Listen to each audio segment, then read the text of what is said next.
It's only a model. Shh.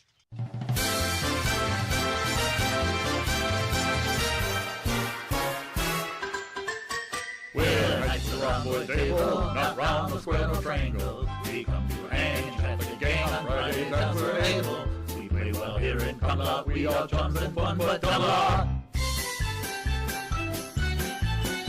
We're knights around the table, our host is formidable. He runs a strange, loves insane, but sure he's quite unstable. He's automatic in Camelot, but seems never to have done a lot.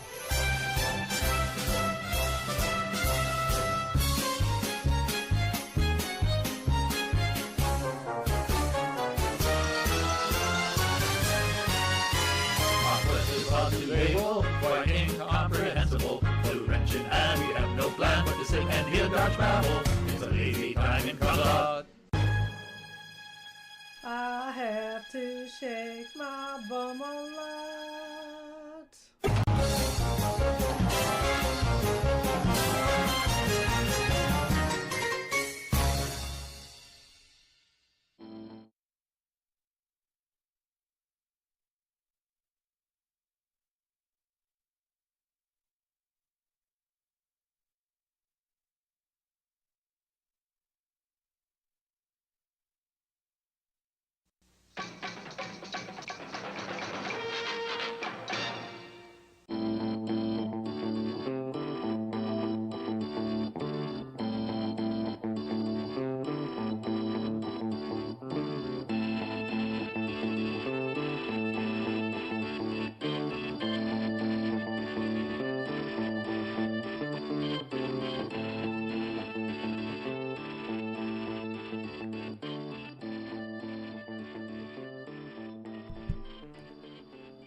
This channel is a not-so-proud member of YouTube's all-encompassing special society of heavily overwhelmed layout enthusiasts.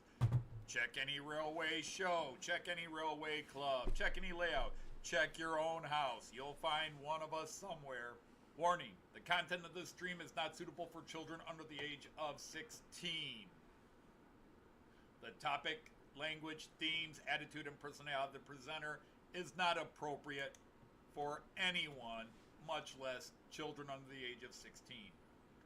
Topics discussed will not center on trains and will focus on anything except politics. It just happens trains are running. Any similarity between characters, situations, trains, and intelligent thoughts is strictly a coincidence. Any rebroadcast or transmission of the stream without the express written consent of Major League Baseball is strictly prohibited. Viewer discretion is advised. Remember the 3 rules for model train layouts and pretty much anything. It's your layout, do what you want as you want. Do not tell someone else what to do unless they ask you directly what they should do. Do not call out, mock, criticize, or insult another channel on your channel or anyone else's channel. Thank you for your cooperation.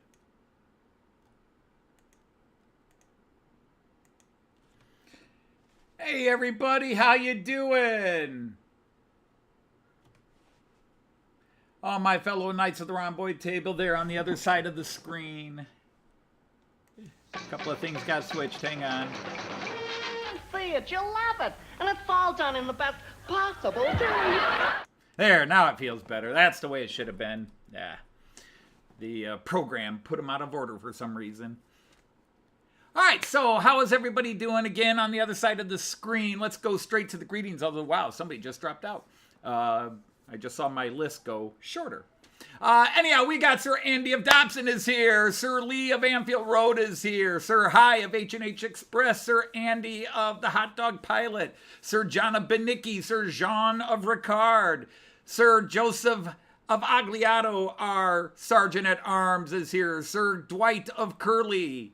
We've got Sir Dino of the Model Railway Shed. We've got Lord Monsville of Monsville Railways. We've got Sir Peter of Jackson. We've got Sir Rick of the River Raisin Trains. We got Sir Tim of Dowd, our Chief Executive Knight, our COK. No, that's a bad. No, we got to change that. We can't have that abbreviation. No, we got to change that right away. I just made it up on the spot. Now I regret it. We got Sir Tom of Couples. We have Sir Tom of the Märklin Train Layout. We have Sir Chris of Valleys 56 and Sir Stephen of Wigwag Workshop. Did anybody else pop in while I was going through the greetings? I've seen a couple drop out, but nobody else pop in.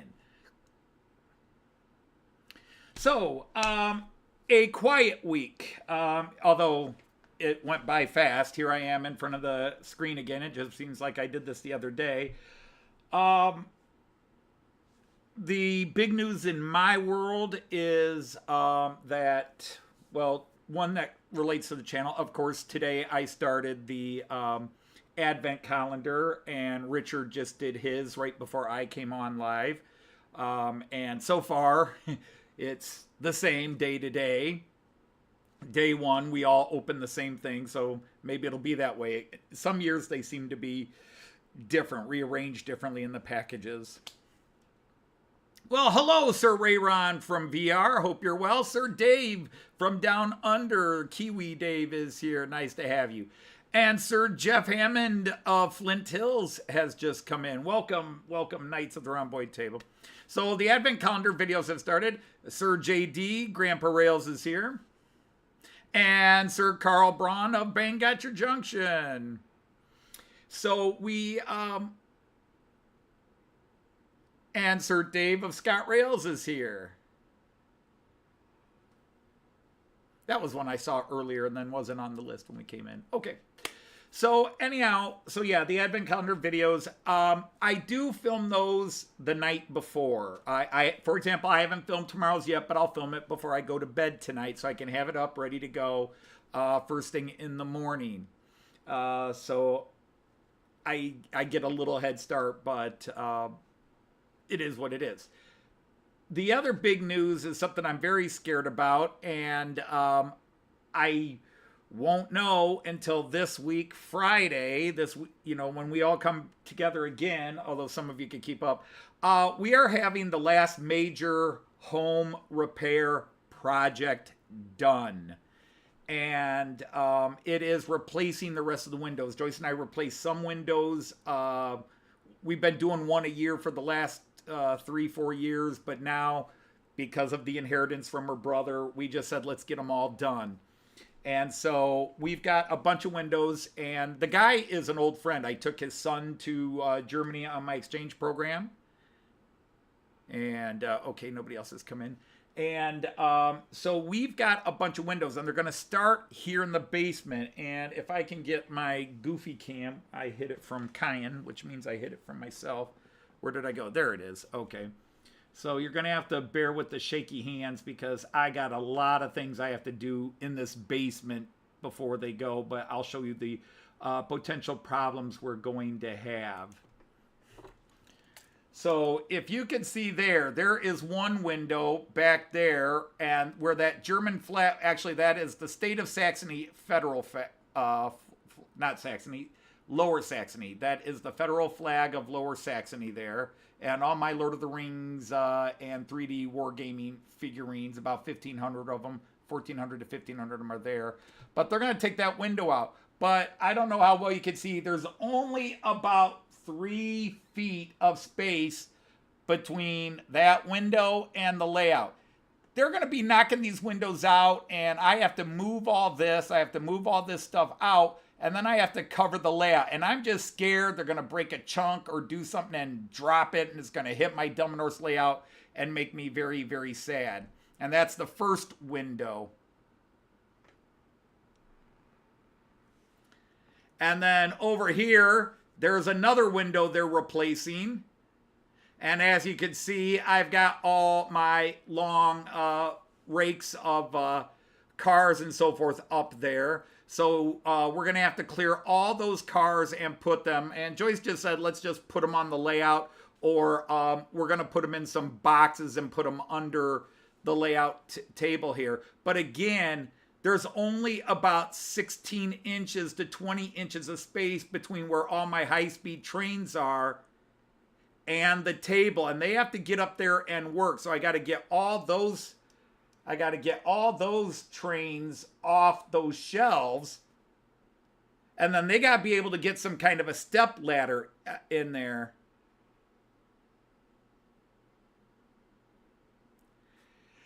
Yeah, Dave, that would be a good idea, but they're going to need room to get there, and it is such a tight fit.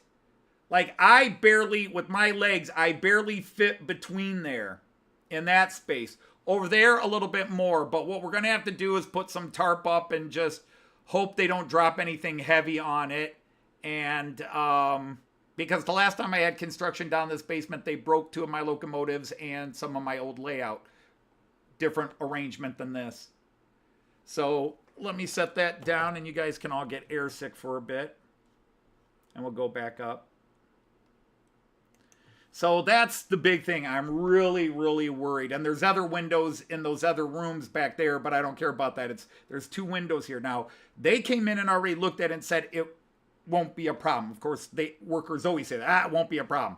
And they'll do a lot of the work from the outside, but there is stuff they have to do from the inside. Now, I'll move the furniture, but I got to get all those trains put away somewhere. So we're going to pull all the high-speed trains up in the middle of the layout and just have them end-to-end where they're out of the way. And then we will just box up all those coaches and tanker cars, the freight cars, and all that. But it's going to be a wild experience. Hey, Tommy, how are you? Nice to have you here, Paul. Sir Paul of Tommy Station. Great to have you here. Yeah, bubble wrap is good. We're actually going to the store right after my live feed today to pick up some tarps and that. The problem is I've got light post and things, and that's what and those canopies, and bubble wrap's not going to protect if they drop a brick or they drop a window, or they slip and put their hand. And so I'm just, I'm paranoid. And again, I know these people. The owner has been a friend his son and my daughter graduated high school together and were good friends. They're still friends. They just don't see each other except maybe once a year at most. And again, I took Danny to Germany with me back in 2009. Yeah, because we went to the Alps, 2009. And so I've known since 2006, 2007, I've known Danny's dad.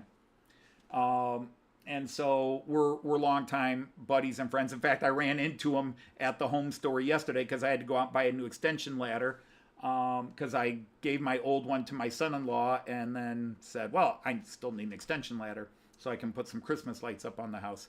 But anyhow, that's that. So that's the little fear and paranoia. Yeah, you kind of have to. Hey, Boxcar Jerry.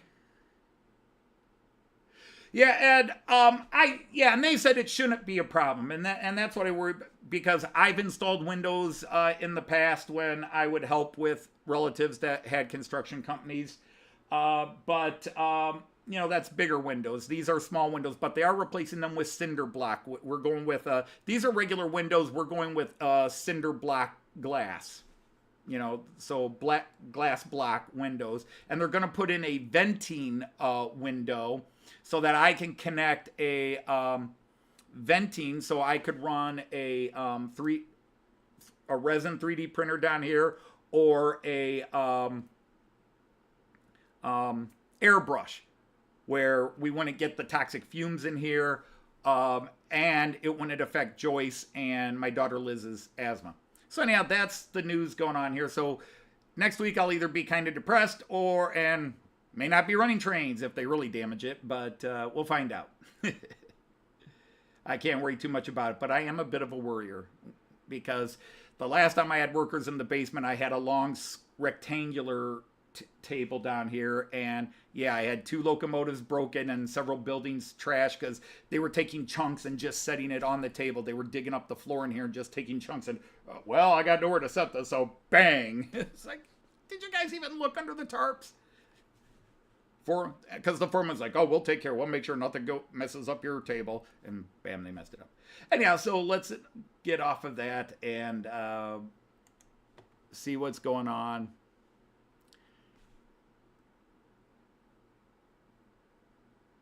That is what I'm thinking, Monsville. That is what I'm thinking, is that I want to put a couple of things up and over that would catch it, because I have space to throw some bricks and some plywood over it, and that would protect it. So that was my thinking. I just got to get to work on it today.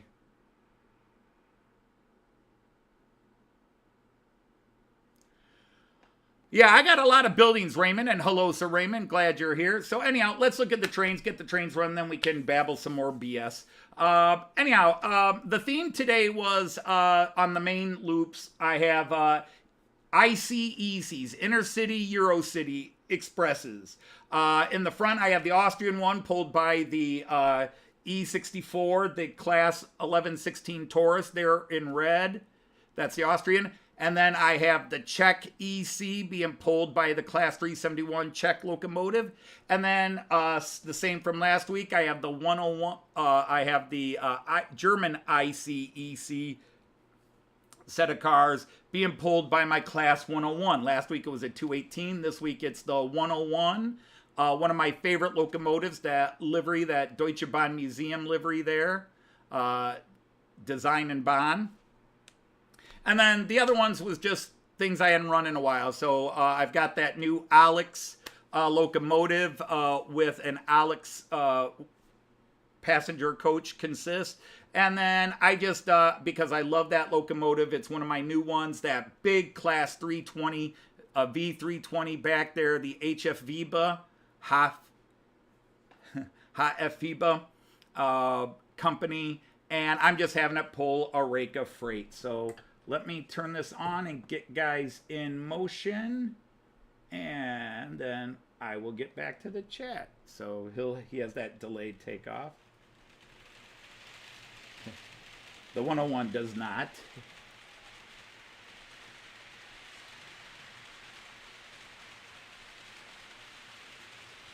I don't want to get these going too fast, so I better slow that 101 down just a bit.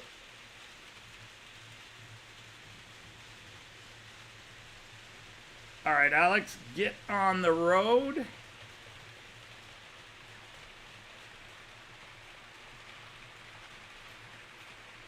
And then, because the other big news, but I don't think anybody here has a central station besides me. The other big news is Märklin just had a big update on the Central Station 3 today, which I was able to install before my live feed. And really, it affects how it looks on my computer.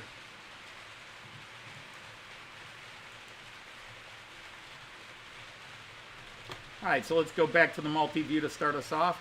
And now I can catch up with the chat. Hey, it's Mark Ireland from the Innocent Tales of Piddlefolk. I am looking forward to your newest video that you've got planned on Saturday. The Baguette Loco is out. Yes. The 371. Not much difference between a 371 and a 372. Hey, Randall Ellison is here. Sir Randall of Ellison. Nice to have you here. So anyhow, that's the...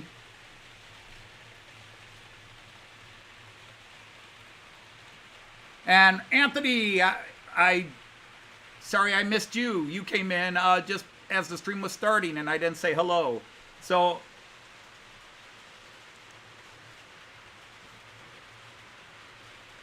we have Raymond Legs, I said hello to you. John Benicki, I said hello to you. But Raymond Anthony, I missed. So double extra hello to you, Raymond Anthony. My apologies. And Graham is here. He's in the background driving in the snow. Yikes. Well, you be safe out there.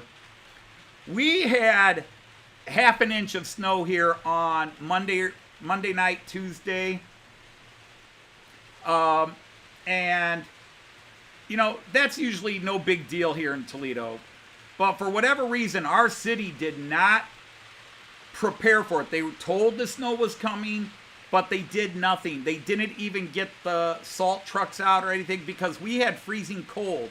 And the thing is, we had some rain, and then the temperatures dropped, and we got snow.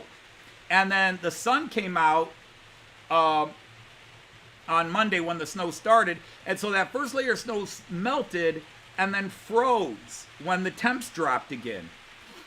And so the roads were absolutely icy. So there wasn't a lot of snow, but the roads were pure black ice.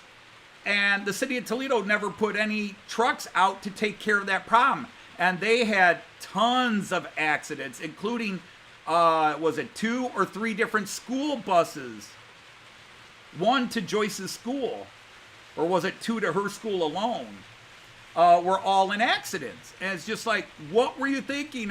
And the Toledo, the people in charge are like, we didn't think it was going to be that bad. You know, we got our trucks out the way we normally do. And it's like, no, you got to read the weather situation. The weather told you, the weather people told you that you were going to get some snow, the sun was going to come out, get some melting, and then it would freeze overnight, and you'd have very icy roads in the morning.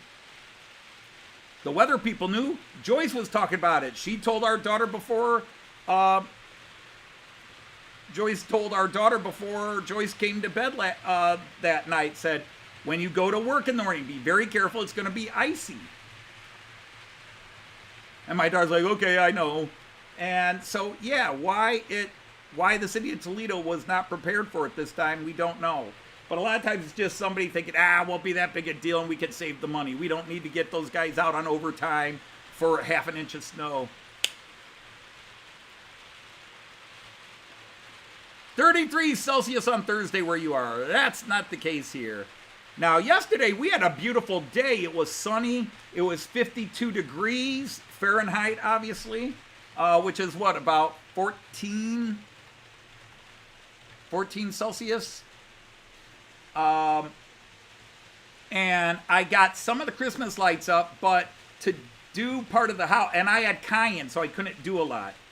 Because anybody that follows this channel, or if you have live streams on Tuesday and Thursday, I love to go to your live streams, like David from Crooked River, who just lives like 2.5 hours east of me, and has that beautiful layout. He does a live stream every Thursday morning, and I can never go into it because Cayenne gets here usually about 5 minutes before Dave goes on, and once Cayenne's here, Opa is not allowed to be watching TV. Opa has to be playing with Cayenne. And the only time I can usually get a break is Cayenne and I have worked out a truce that I can watch on Thursdays. I can't watch anything on Tuesday because he won't let me. He's the boss. Grandkids are the boss. The only person who gets to be a boss over the grandkid is Grandma, but she's at work. Yeah, I saw Germany from north to south has got snow everywhere. People were posting pictures. Friends of mine are posting pictures. Anthony, here's what it looks like here today. And I'm like, I'm so jealous because I love snow. And in December, going into Christmas, I want to see snow. I get sick of snow in February. And unfortunately, that's about when Toledo gets its biggest snowfalls the last few years, is we get a big storm in February or early March. Last year, we had one in April.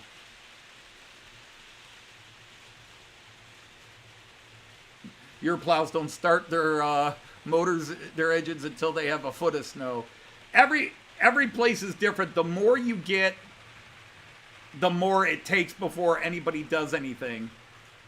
You know, the people from Minnesota, you know, we talk about, like Toledo, things start to shut down between 4 to 6 inches of snow because we're just not equipped to handle that much snow.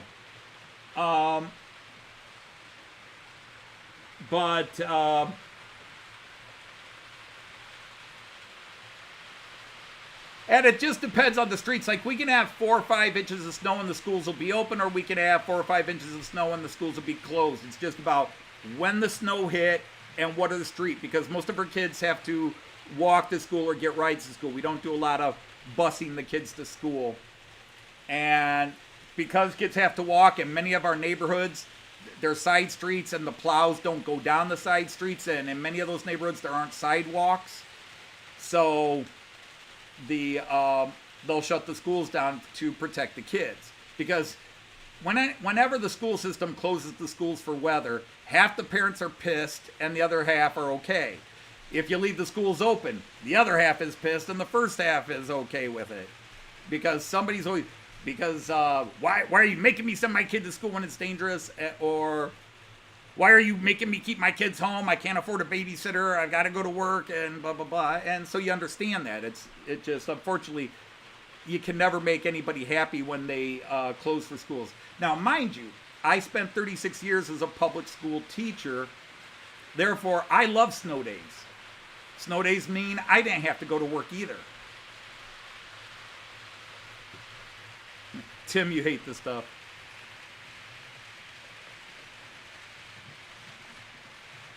Only takes a snowflake. Hey, hi Leslie, glad to see you came in.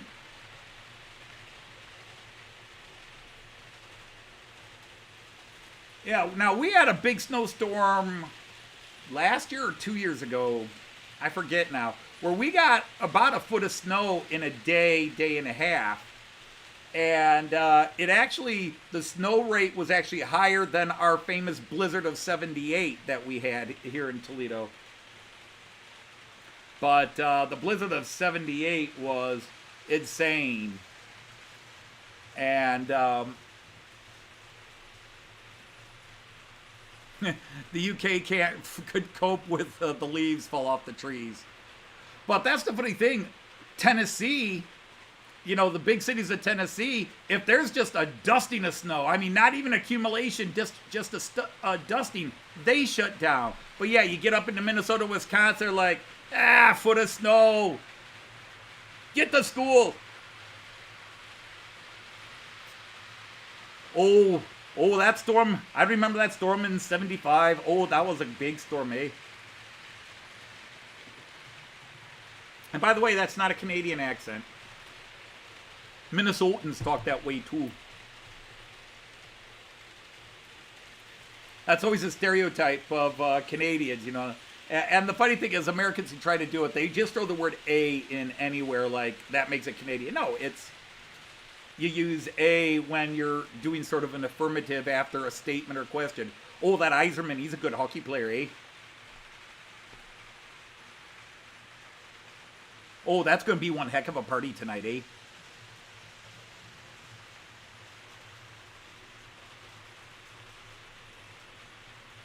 You saw snow in Klamath Falls, Oregon. Okay.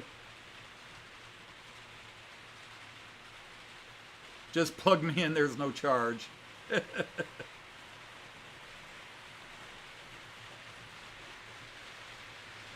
But, you know, when I was a kid, it was 50-50 whether we'd have a white Christmas or not. Now, it's like maybe once every 7-8 years we have a white Christmas. We had a white Halloween this year.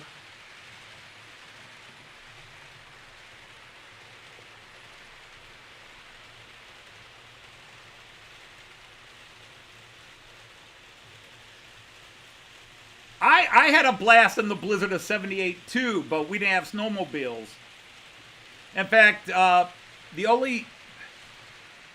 we dug tunnels in our backyards. We had 2 foot of snow or more. I mean, the metal chain link fences, which are about 3 foot high, the wind had blown all the snow, and so the snow was up over the fences. That was crazy. And we just dug tunnels underneath. We built these massive snow forts, had snowball fights everywhere. But we were in the city, so there are houses everywhere. The only thing about the winter of 78, unfortunately, was we could not clear the sidewalks. We could not clear the sidewalks. We were out of school for close to 2 weeks. We could not clear the sidewalks. And we had a dog, Maggie, a beagle. And normally we'd just let her out in the backyard and run around the backyard. And sometimes she would go out in the front yard and walk around the sidewalk. She went out to the street and got hit by a car and killed. Because she had nowhere to go. Because the snow was piled so deep. My dad got up the day it started as rain. My dad got up, went to work, and called me. He went to work at 5. He called me at 7 and said, "You heard there's no school, right?" I said, "Yeah." He says, "Well, you need to start shoveling the driveway. I'm going to be home by 10. They're shutting down the factory." And I said, "Okay." And I got out there, and yeah, there was a crap load of snow already, and we were just shoveling and shoveling. I had to get my brother up, and had to get my sisters up, and we all had shovels, and we're all out there digging out the driveway, and my dad pulled in, and we're just trying to find places because we're piling. The snow was so deep already on the driveway, we were doubling the amount of snow along that when my dad pulled in, the snow piles we were making on the side of the driveway were at least a foot over his car. Easily. We were just piling it, trying to get it out, and the snow kept coming. We had to shovel so many times that year, it was ridiculous. I did make a ton of money shoveling for other people, but my dad had a rule. I wasn't allowed to shovel anybody else's driveway until ours was cleared. So I'd have to get out, bust my ass cleaning ours, and then my friends and I would go and see who we could make money off of to clear their driveways. No, yellow and brown snow don't eat or drink.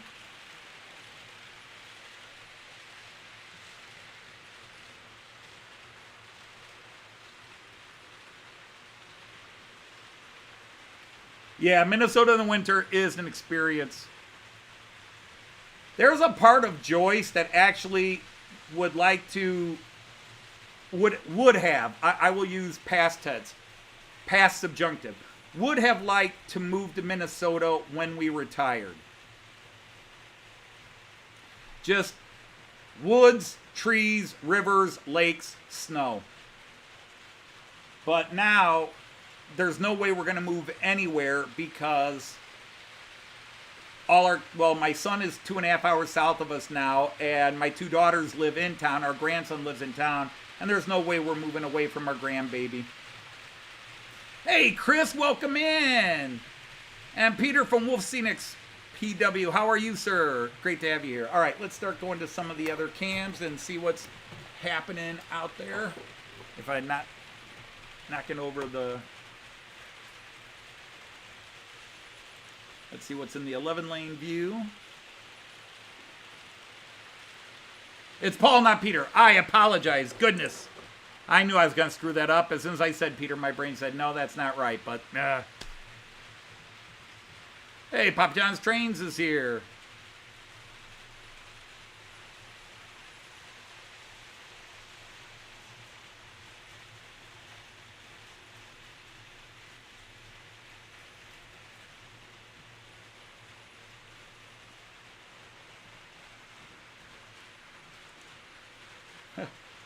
Where are they all? Every camera I go to, there's no trades.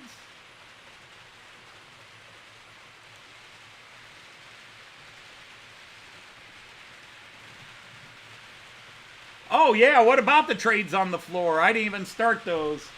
It tells you how distracted I am today.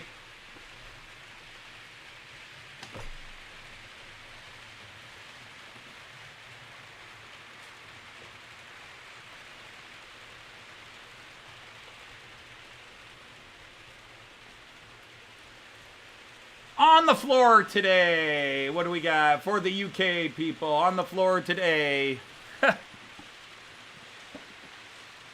Stupid camera.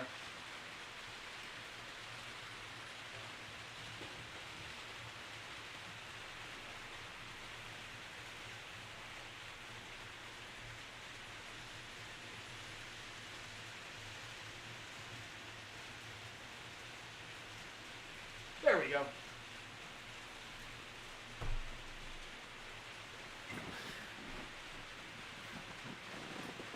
So we are running the EuroStar, and we're running the Mallard. So that's what's running on the floor today, the 00 stuff on the floor.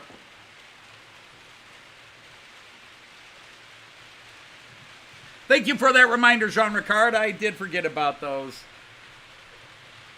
I came down with setting up, actually I started setting up while I was watching Little History's model making live stream that he shares with Lindsay's builds. And I set up everything Wednesday. So yesterday, Kyan and I were only down here for a little bit. We only came down here for about 30, 40 minutes yesterday, total. And, we ran the trains in. Everything was running good. So I just come down and set them up for the camera to start the live stream. And then I have to check all the cameras. But I'm down here looking at those windows going, okay, where am I going to move what and how? And I was a little distracted.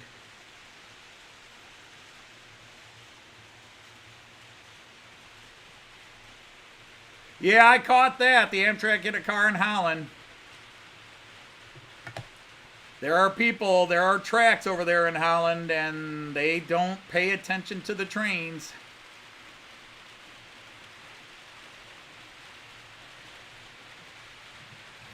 I lived in Springfield Township, actually Sylvania Township, right on the border. But we had the house my dad rented, that was 69, 70, or it was 70 to 72 we lived there. We lived there 2 to 3 years. My dad rented the house. He wanted to buy it, but the lady wouldn't sell. I'm so bad because that was the one house we lived in growing up I loved. It had a lot of room. It had a big yard. And then we moved into the garbage dump house that I grew up in. But we had railroad. We had railroad lines in our backyard. It was about 100 feet or more, 150 feet from the back door, but we had open rail lines. There was no fence. It was open rail line. We used to go back there all the time with pennies when we knew a train was coming and have the trains flatten the pennies for us. Nowadays, of course, they tell you don't do it because it's A, it's dangerous, and B, the wheels could slip and create problems or whatever, but we were kids. We didn't know any better. All right, well, Dave, I appreciate you popping in for a little bit. Always an honor to have you here. Hopefully you can get everything done and that what you're taking care of will be good. Yeah, that is a space heater. One of the reasons we're getting the windows done, the seal around these windows has rotted away. They've weather and storms and construction crews have dented and so when we have drastic change of temperatures, it can get cold down here in the basement. And by cold, that's a relative term. I mean, we keep the house set at about 71 Fahrenheit, but the basement might be at 67, 68 degrees, which in winter feels cold for some reason.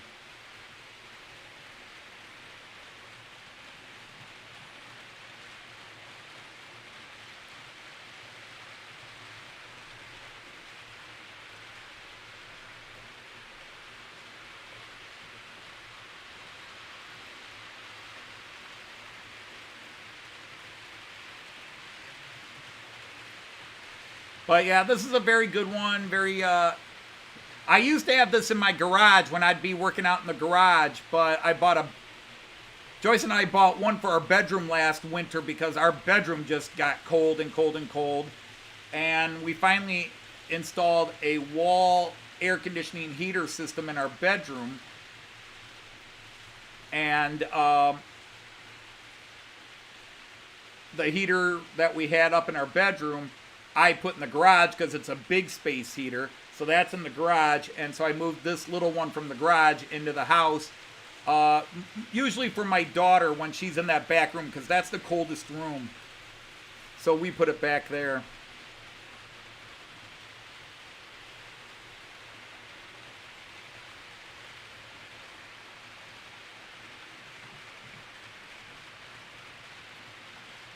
The window cleaner has a sander.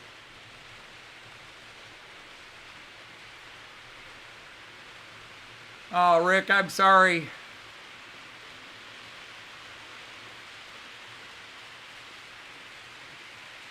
Yeah, earlier this week you said you had some good news, so I take it now it's kind of gone the other way again. All right, I have been on that one. Whoops, not that one. Why are all my windows out of order? Did OBS do some sort of weird update? Not that I saw, because normally they tell you they've had an update. They updated last week.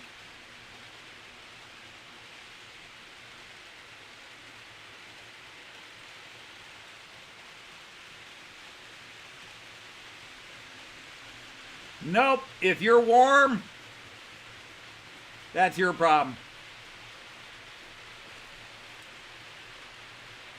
That's what I used to tell my students in the classroom. They'd come in, it's cold in here, or it's hot in here. Can I change the temperature in here? I said, nope, the temperature's set to keep me happy. I'm in the room all day. You're in here for 45 minutes. I'm in here all day.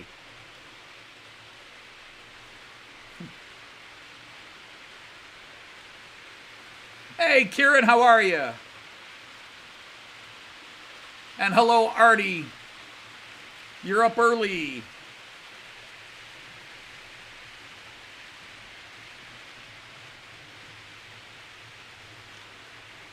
You put the houses in a circle. That sounds like you're waiting for the Indians to attack.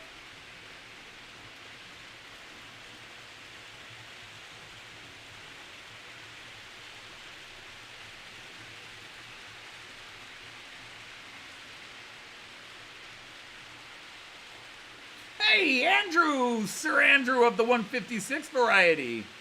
Great to have you here. We had Andy Dobson in earlier, but we've been a little shy of Andy's lately. Of course, last weekend, last Friday, it was before, but a lot of people were at Warley and weren't in the chat. And of course, a lot of people went to the Warley show over last weekend. Some people I thought said they weren't going to go, wound up going. And a lot of great videos. It's amazing watching videos that you guys put up. Like, I could see 20 videos from Warley. And even when people show the same couple of layouts that were there, or the same shops that were there, everybody does it from a different angle with something of interest for them. So it's like there were 50 different layouts there because everybody's filming the same layouts from different angles and different perspective and focusing on different parts and different trains going through. So I love it. I think it's awesome.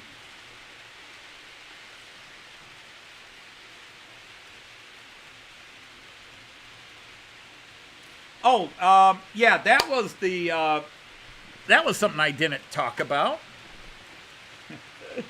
I did get one box, but I can't open it. I got a delivery from Ireland, which Joyce has declared is my birthday present. So Mark from Donegal, Dad over there, bought me my birthday present, and Joyce paid him back in spades.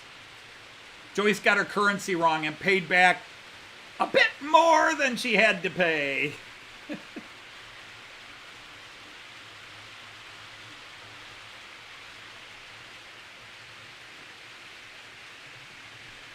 She paid him in pounds instead of euros, and the pound is worth more than a euro. And I think she carried the 2 or whatever. Drop the 1, carry the 2, multiply by the square root of 75. Yeah, well, you're always saying that Donegal's in Northern Ireland. I said, well, it's in the northern part of Ireland. It's not in North Ireland. Ireland uses the euros. Northern Ireland uses the pound sterling.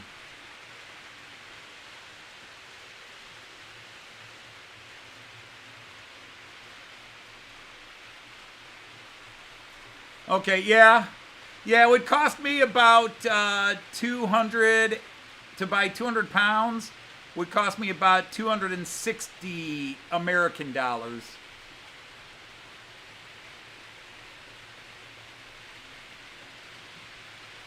Yeah, that was the one thing I was trying to find, and I didn't think of it in a couple of the shops we went to when we were in the UK. I wanted to find a J94 and buy one just to have it here in honor of Kieran.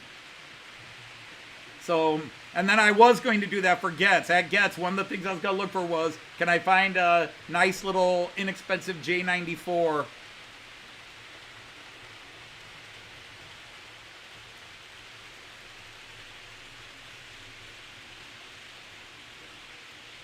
And our fellow knight, Joseph Agliato, I have been helping him because he's trying to buy this,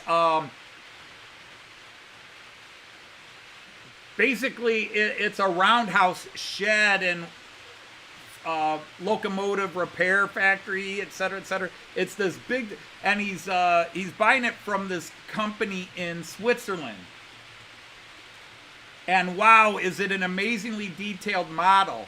But they only produce it certain times of year, and it's quite an impressive model. But Joseph doesn't speak German, and the lady was only writing in German, so I've been translating and kind of sending things back and forth.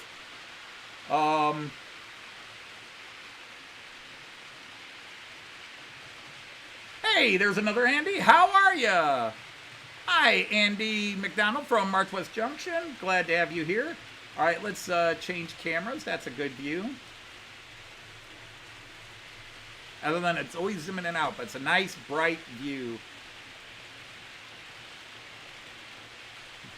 My homemade, my really cheap, old and decrepit homemade backdrop back there. I actually kind of like it. It's the North German Plains. It's part of the Lüneburger Heide. This big open field area. Hey, Andy81, how are you? Great to have you. You're on your break at work. Andy Claptic pop in.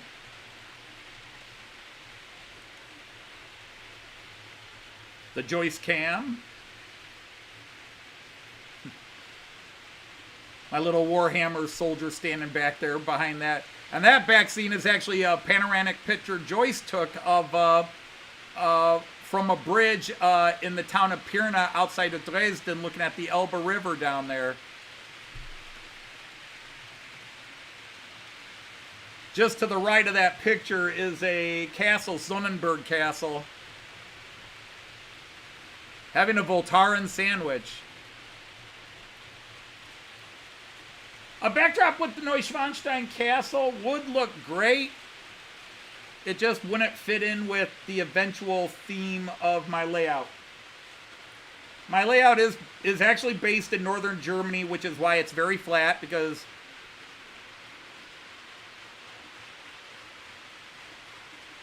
well, how do I put this delicately? Northern Germany's flatter than olive oil.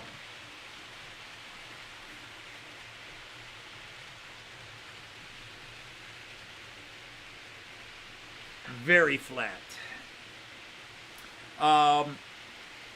And so, now granted, I run trains from all over Central Europe, so it doesn't have to be that region. But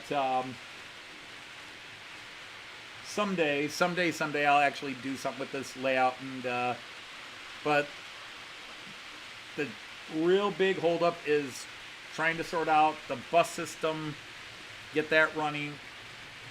And now Wiesmann has just announced they've got their own turnout motors, and I'm debating buying their turnout motors instead of the Fowler car system turnout motors I have.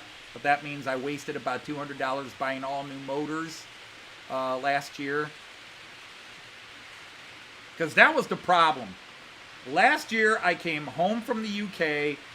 I psyched myself up, and I'm going to work on the Fowler car system and the bus traffic flow in my train station. I had psyched myself up for it. And then Chris Winningham died, and Joyce's brother died within 3 days of each other. And that just, I because it's something that's very difficult to do on this layout, the way I'm trying to make it work. And I know I can do it because I had it working once.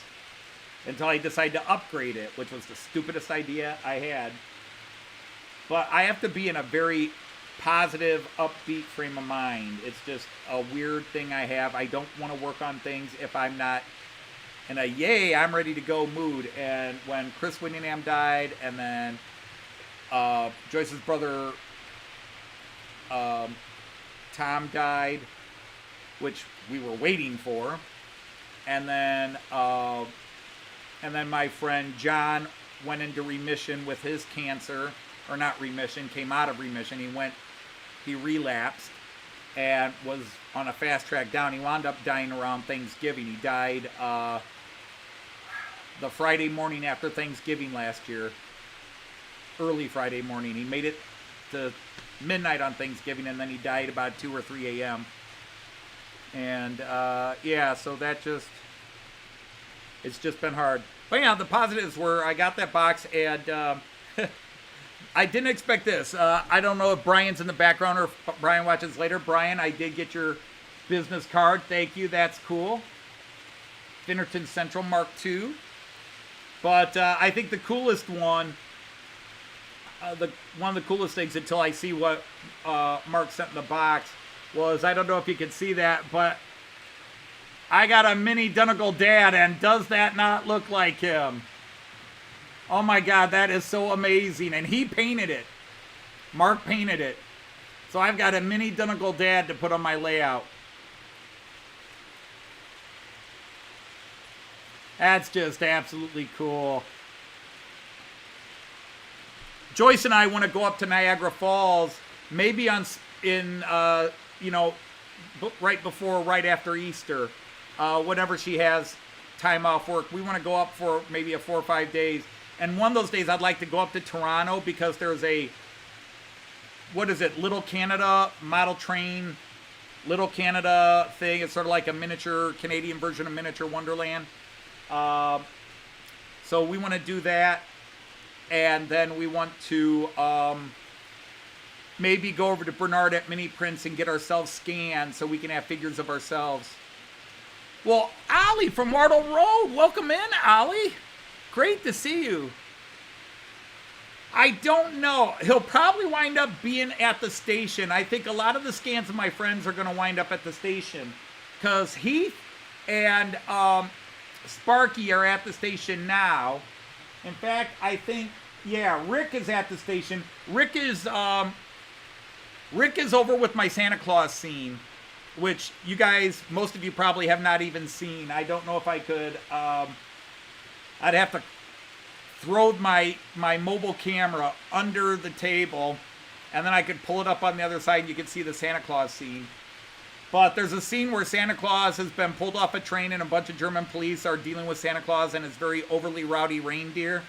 And Rick, with his little Christmas tree, is standing over there to the side. I haven't decided what the story is with Rick over there yet, but yeah, so Rick and his tree are over there, and then Sparky and Heath are rail fanning. Steven, the plumber, is skateboarding in the middle of the at the bus terminal. Because a lot of kids do that. When the buses aren't there, they'll go through there, even though the sign's supposed to say no skateboarding, they'll do it. They skateboard all around the train station and the bus terminal. Well, hello, Tony Northeastern. Wow. I'm getting some real royalty here. Awesome. I mean, you're all special to me.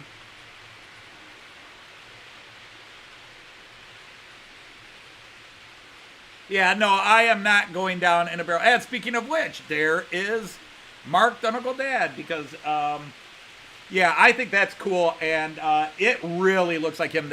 I mean, for being H.O., if that were unpainted, I would hold it up and go, you know, that kind of looks like Mark. Painted, it's spot on. It's amazing how much detail they get into it. That is something else, and so that is a prized little treasure there. I'm very thrilled with that.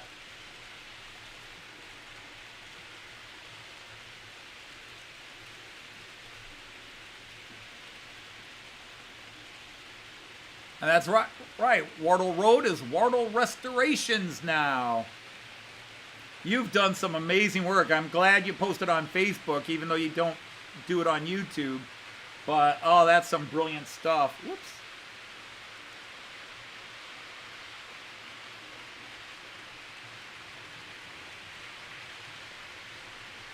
But there's Delmenhorst Station.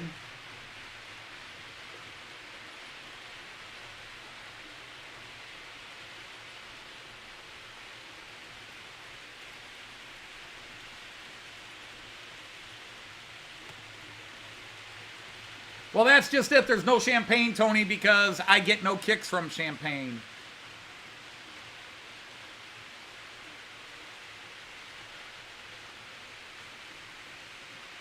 All right, you are posting a new vid of your latest new wagon. Again, I've been seeing Facebook. Now, just before I came on, the last couple hours before I came on, I did not look to see who all posted. I saw Robert posted from Robert's Train Sets. He posted a video. Hey, Clive, Sir Clive of Newland, how are you, sir?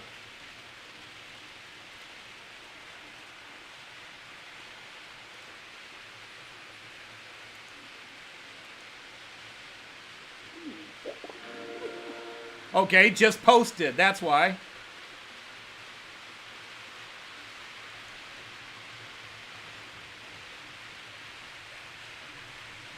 Train show, Marion, Ohio tomorrow. Now, I would actually go to that one, Papa John, but tomorrow now is setting up the Christmas tree, moving furniture to set up the Christmas tree, and then moving furniture down here to get ready for the window installers. Otherwise, I might say screw it and take a 3-hour car drive to Marion, Ohio, just because Joyce and I would both like to hit the road. And tomorrow's supposed to be a decent day, so it would be worth going. But unfortunately, I've got too much work to do this weekend. If I had planned on going, I would have had to cancel.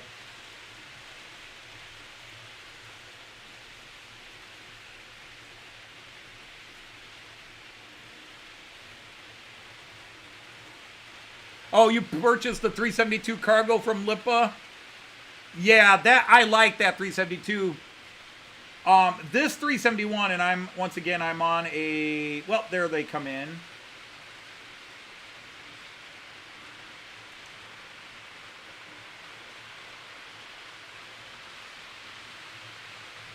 I keep catching the Austrian one.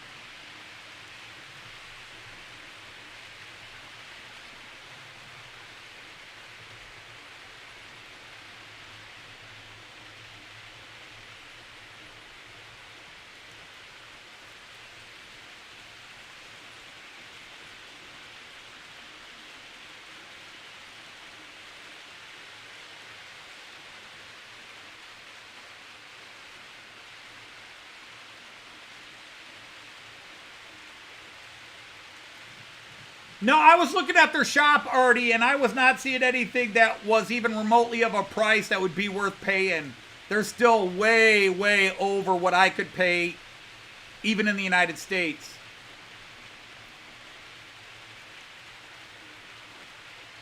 There's that bridge view, which, when I get a lot of trains working there, I really like it, because you got the curve this way, the curve that way, the straights in the background. And now, nobody.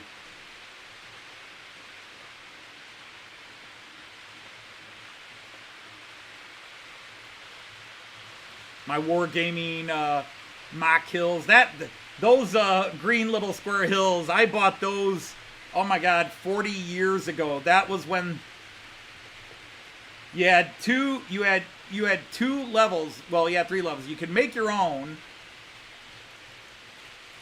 You could make your own scenery, of course, or you had the really expensive high-end stuff that looked kind of realistic, or you had this real cheap where they just took cork board, sponge board, chopped it up into various geometric shapes, sprinkled scattergrass on it, and sold it for a couple of bucks.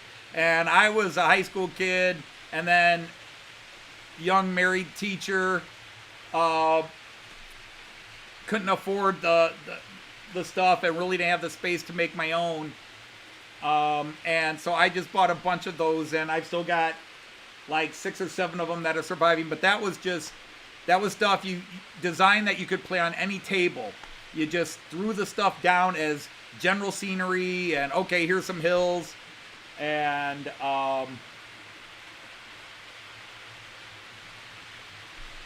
we'd buy these really. Here we go. These trees are probably 40 years old. Still holding up pretty good though. But the static grass, I made these myself. I put them on cardboard. I bought the trees. I didn't make the trees. I bought the trees, probably made out of sea foam the way I'm looking at it. And then I would paint the bases and glue them onto these cardboard cutouts. And I would put scattergrass. But over the years, you can see the scattergrass is rubbed off.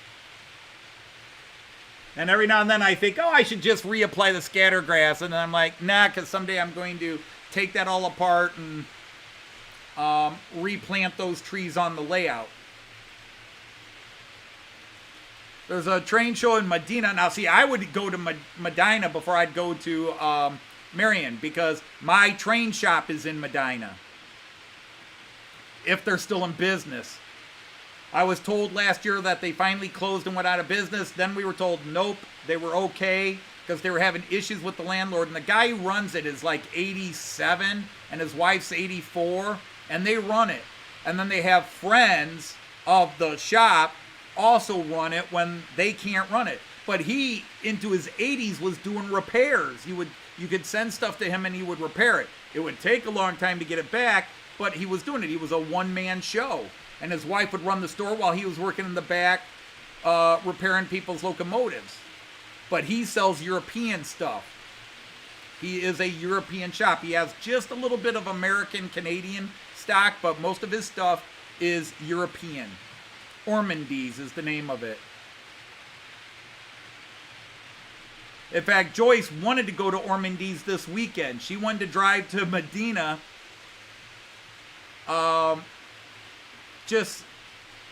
She wanted to pick up some more Christmas cars. All right, Andy, take care. Thank you for popping in. Always appreciated. Yeah, Ormondy's train store. That's right. My only issue with Ormondy, and I don't say this in a negative way at all, I say issue, is that he does not carry, he no longer stocks the modern stuff. He gets very minimal new release stuff. He's got stock of old. I mean, if you want some old passenger cars, you go in there. But you do pay a price. He's a small shop, so his prices reflect that. They're a little bit higher. But Joyce and I go in there to buy track, even though I can get track cheaper online.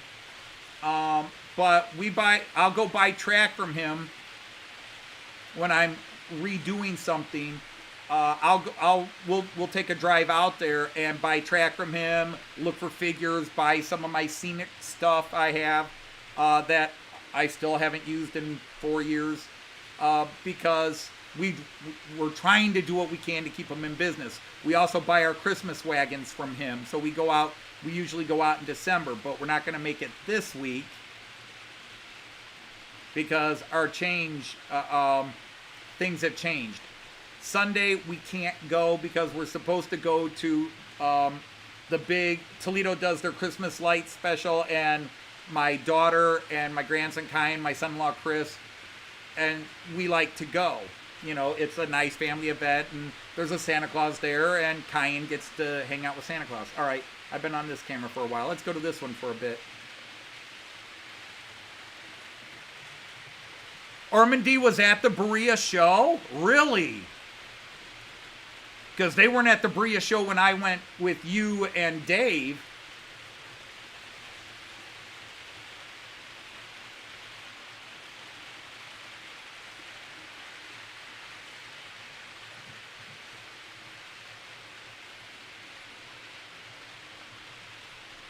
I would, because really, if timing were better, I'd talk Joyce into spending, because Marion and Medina are only an hour away from each other. Maybe an hour and 15 minutes. The way I drive, probably 45 minutes. But I would talk Joyce and then we'd leave Saturday morning, stay at a hotel, go to the one train show Saturday, stay at a hotel that night, somewhere halfway between, and then go to the other show on Sunday. So do Marion and then Medina, and then come home.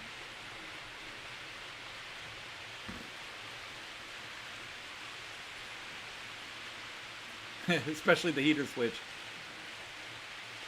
Yeah, their website is still up because I was just checking that the other day.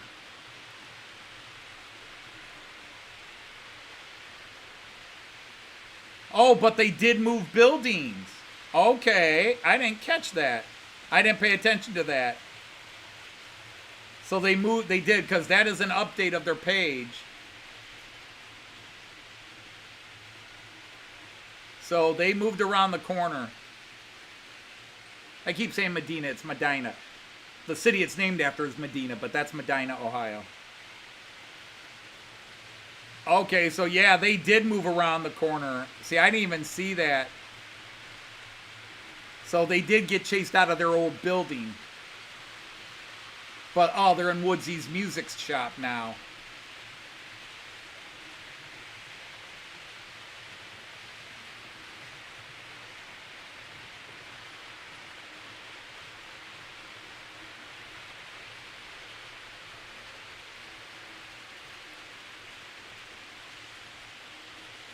All right, well, that is good to know. But, yeah, they did change locations. Because it's been a couple of months since I looked at their thing, and I didn't pay attention to any of that. That must be they just put that up for Christmas, because they had their old page up, and I wasn't looking. All right, Leslie says he's taking off. All right, Leslie, take care. Oh, but you'll be back later.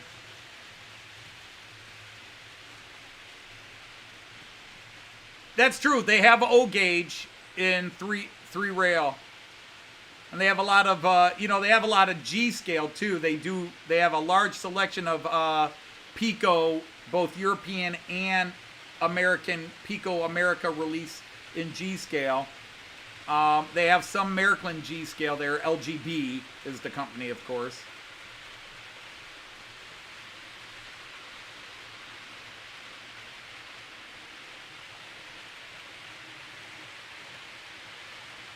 That is very cool, though, to read there. I'm sorry. I'm reading Chris and Ollie's conversation, and that's just cool. All right. Well, you have a very safe trip and enjoy your trip back to the homeland. Joyce and I spent 4 days in Edinburgh last year, and we loved Edinburgh, and we do want to go to other places in Scotland, but we kind of like to go away from the bigger cities of Scotland and get up into, Joyce would really like to go way to the north of Scotland. Way up there in the middle of nowhere. Only half a pint left.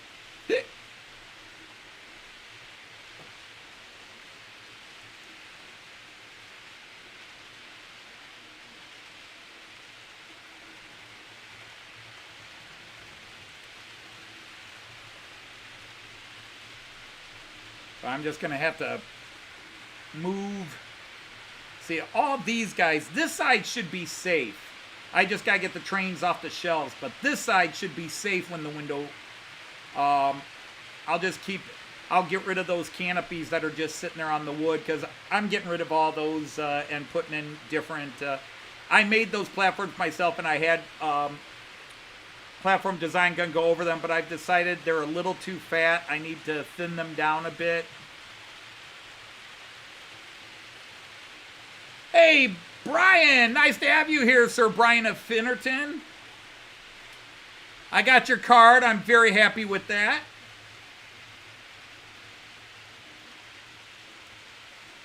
I got your card. So thank you very much. To actually be holding something you held is very cool.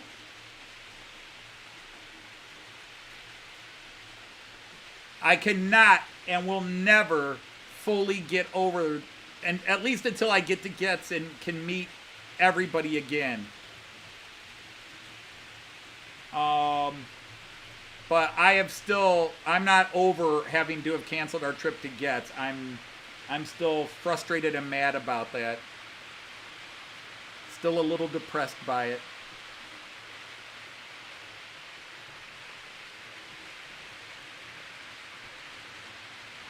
Yes, we got those too. Except Joyce took those away for some reason. I tried to explain to her that those were just for me, and she says, nope, it's your birthday present. So everything you and Mark sent is now my birthday present, so I won't get them until the 19th of December. Although I'm going to make an argument, and you guys can help me out if Joyce comes on today. And the reason I say if is she wasn't feeling well earlier.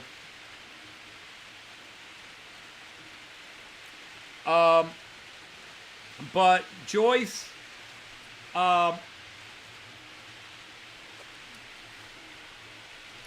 Joyce took everything and says, I can't see it until my birthday. And I tried to tell her, I think there are some lights in there Brian gave me, and that was just stuff. She said, well, you can get them for your birthday. It's not like, and her attitude was very cheekish. She was very cheeky. It's like, it's not like you're building anything on your layout right now anyhow. You can wait till your birthday. But you guys could help me make this argument, because I could win it if I pushed it, but I usually don't push it. My birthday is the 19th, but often, because 5 days of the week, it's in the middle of the week, they'll often celebrate my birthday a few days early or a couple of days late, depending on which weekend it's closest to. Now, Kyan's birthday is the day after mine. He's the 20th. So we're moving Kyan. We're celebrating Kyan's birthday on, I think it's Sunday the 16th or Saturday the 16th, whatever it is.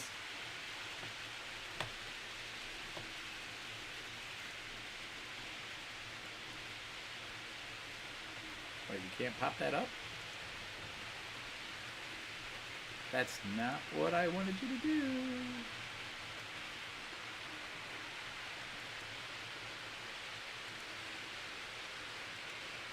There we go.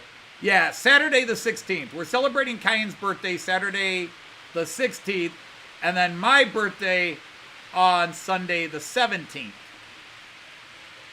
My attitude is, if we're celebrating my birthday on Sunday the 17th, shouldn't I get my birthday presents the day we're celebrating? Because Joyce will often say, we're celebrating your birthday with the family on the 17th, but you don't get your birthday presents until your birthday. And I think that's unfair.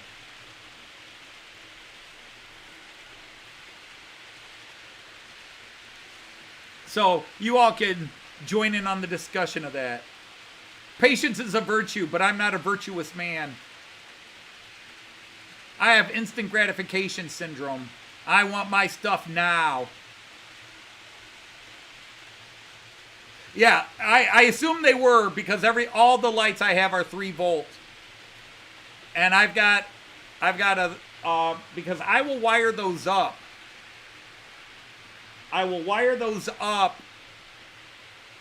the way I do, and I'll just run a single dropper wire, well, 2 wires down, and I'll run a bus wire underneath and just hook them all to that bus wire and plug them into my 3 volt adapter. Or I could even use a USB 3.5 volt USB and plug them into my USB that I've got down here. Because my my bus display and the lighting inside the Delmenhorst station are USB 3 volts. Because you can go up to 3, you can do USB 3.5 with those 3 volt lights. Speaking of which, there she is.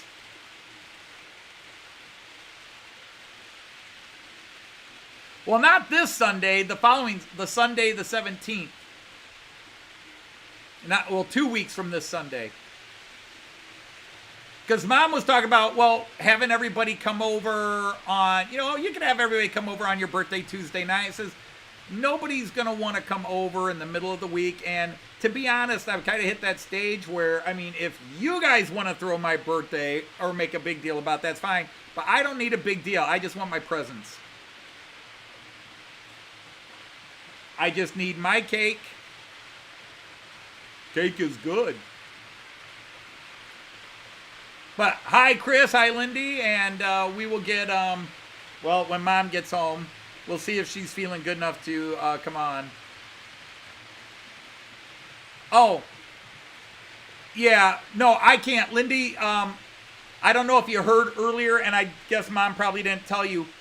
The people are coming to do our windows, and they're starting with the basement Monday morning, 9 a.m., So I've got to get this train room picked up, cleaned up, and protected before they get in here on Monday. So Saturday we're putting up the Christmas tree, and then Sunday we're cleaning the train room area here and moving furniture around so that they have access to the windows. No, I don't have to have my cake. I just have to have it long enough to eat it. I have the same cake every year because everybody in my family is an amazing cook. Joyce is a great cook.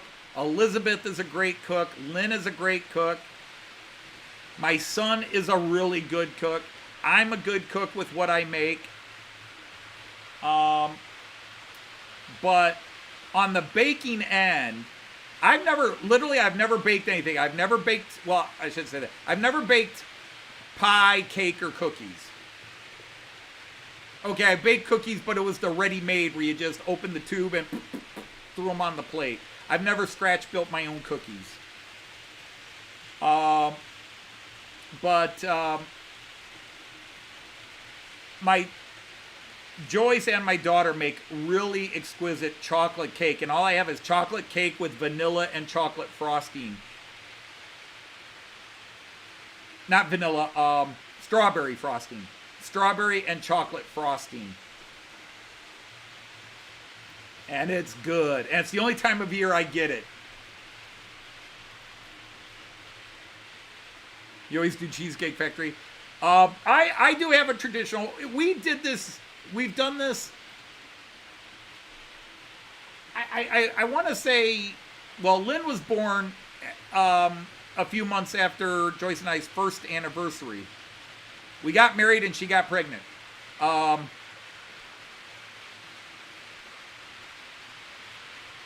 But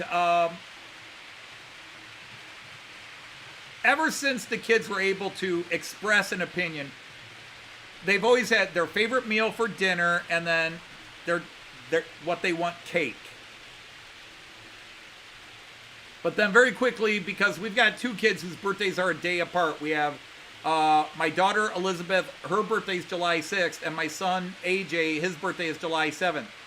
So nobody wanted to bake cakes in a row, so they kind of got, I don't want to say shortchanged, but in a way shortchanged, because they didn't have cake for their birthday every year. One year, the kid on the 6th picked their cake, and the other kid got to pick an ice cream party of some kind, a place, whatever, and a different special dessert, so we weren't trying to bake two cakes. And then the next year it was flipped. The other kid picked the ice cream dessert, and the other kid got their cake. So they technically only got to pick cake half their lives. But Joyce still throws birthday for everybody. The cake, the ice cream, gifts.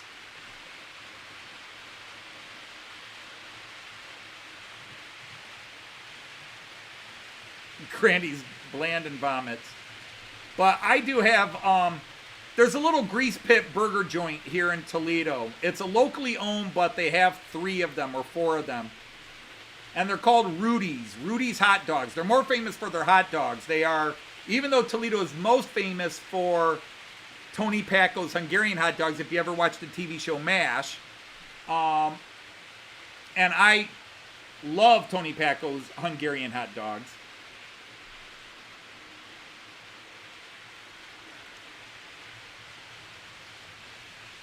But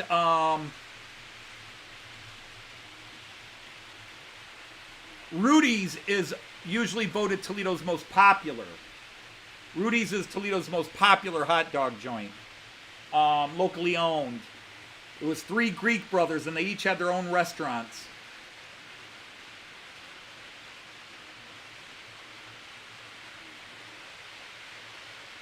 But Rudy's is totally unhealthy, greasy burgers, but I love them. And so I always get a couple of cheeseburgers from Rudy's for my birthday.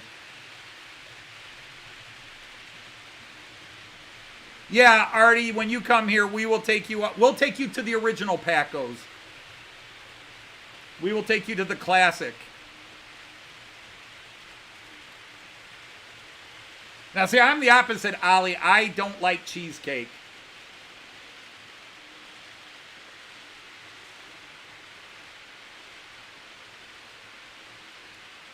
I really, really don't like cheesecake.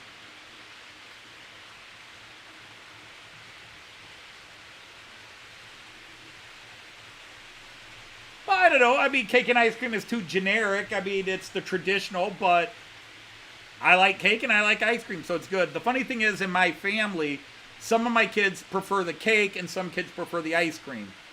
But yeah, I mean, it's the American tradition, cake and ice cream, and Joyce and I are kind of old-fashioned traditional in some ways.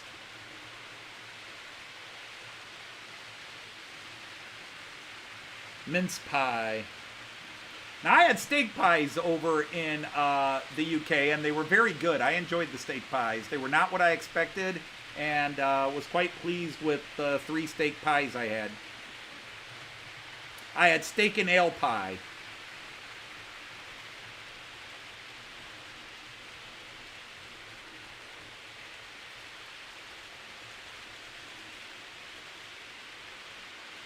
Yes, Klinger from MASH was actually from Toledo. Jamie Farr, or his birth name, Jamal Farah, and the house I lived in from 1982 to 1980, well, technically 1986, before I moved out, before I got married. My parents lived in. My mom still, I guess, lives in that house, if she's still alive. The house I grew up in from 1972 to 1986. Just around the corner, Jamie Farr's sister and her husband lived, and their kids. Just up the road from us, about a 5-10 minute walk from my house, they lived, and my older sisters hung out with Jamie Farr's nieces. And then in that same neighborhood, Danny Thomas, the famous entertainer Danny Thomas, his sister and her kids lived in that neighborhood. Danny Thomas is probably more famous to anybody of an age for his daughter Marlo Thomas, who played that girl in that 60s or late 60s, early 70s TV show, That Girl, Marlo Thomas. But Danny Thomas was a big entertainer in his own right, had a show in the 50s, the Danny Thomas Show. Huge. He was from Toledo, although he always told the public he was from Chicago. He was born and raised in Toledo. He didn't move to Chicago till he was 20 or 21. But he would tell people he's from Chicago because he never made it in the Toledo nightclubs and that. He had to leave Toledo before he became famous. So he'd always tell people he's from Chicago. But his family was from here. And I knew members of his family. His sister lived in Toledo. A younger brother lived in Toledo. Because what people may not know is Danny Thomas and Jamie Farr, although Jamie Farr was known, they're Lebanese. Toledo has a large Lebanese community. Very strong Lebanese community. Lots of Lebanese, well, not as many nowadays, but there were a lot of Lebanese restaurants and the Lebanese community, and just a very open group of people.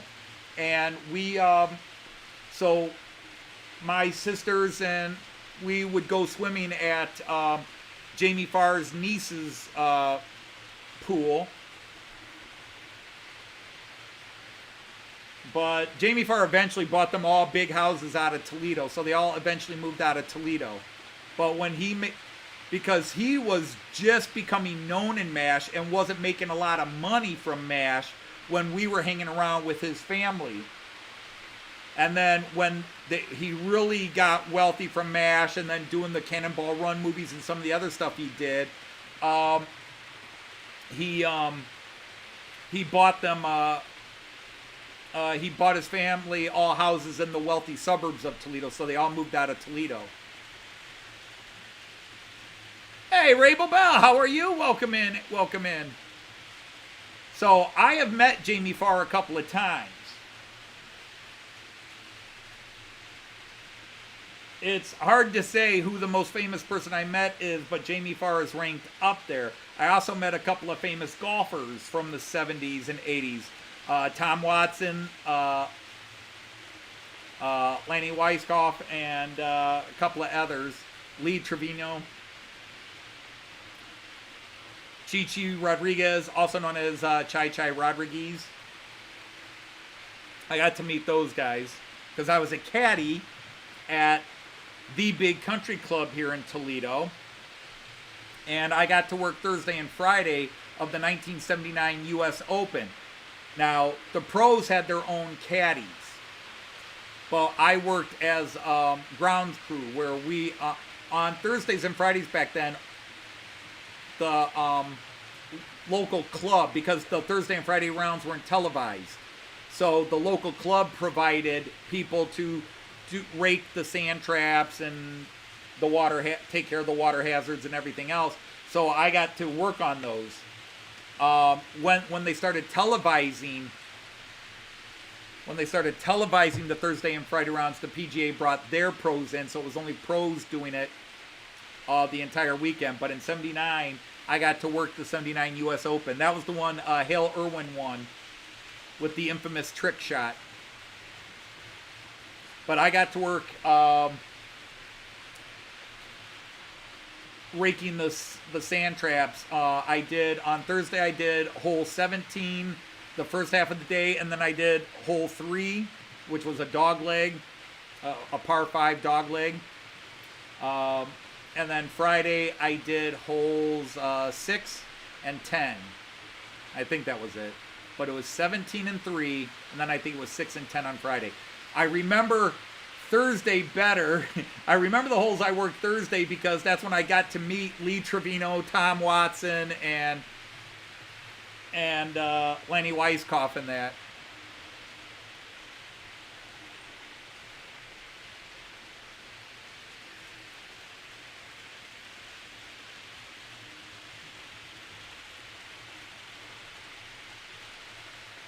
And then I met members of Devo before they were really famous.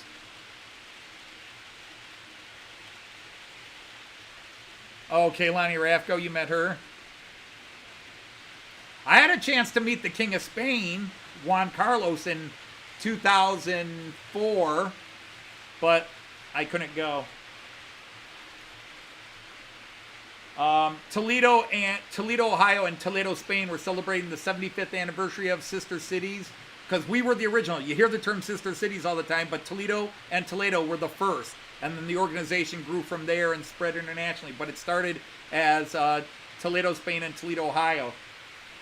And so to celebrate, a delegation from Toledo Sister Cities was going to Spain, but you had to pay your own airfare. And I had just done my exchange program, plus saved up a little money that I got to go to Delmenhorst to witness the...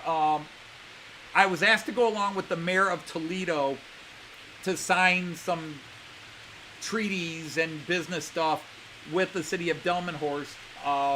And so I did that. And then 5 months later, they were saying, Anthony, but you had to pay your airfare. The city of Toledo did not cover your airfare. You had to pay your own airfare and accommodations.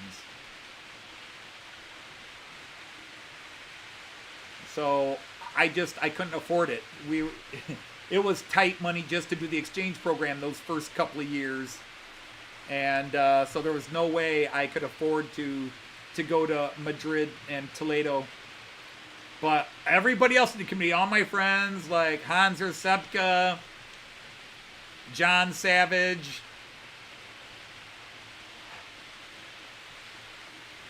Trudy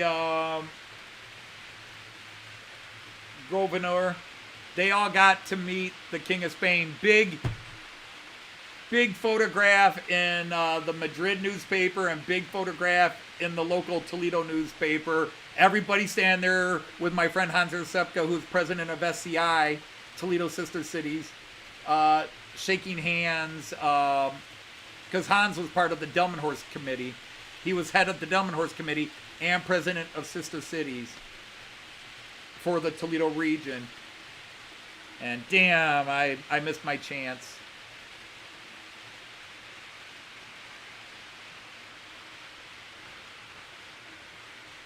Kyle and Danny Managi. I don't know either of them. Efo! Hey, there you are, Efo.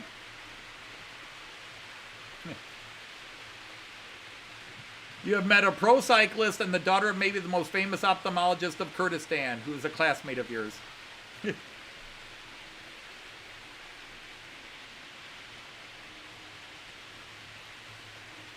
And I have met a couple of stand-up comedians in the day.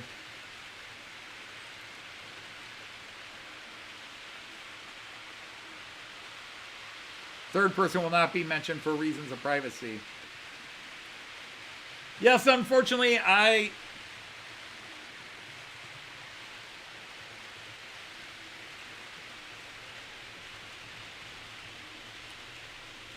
my high school puts out a lot of famous people within certain communities.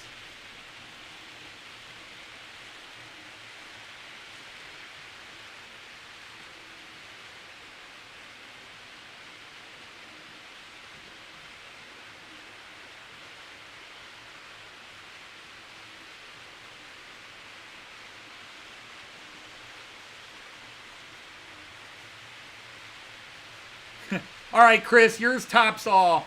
I don't care. I don't care who else anybody else has met. Partying with Lemmy of Motorhead, I think that's you win top prize there, Chris. I don't think we're gonna top that unless somebody here has met one of the Beatles. Because that personally for me would top that, but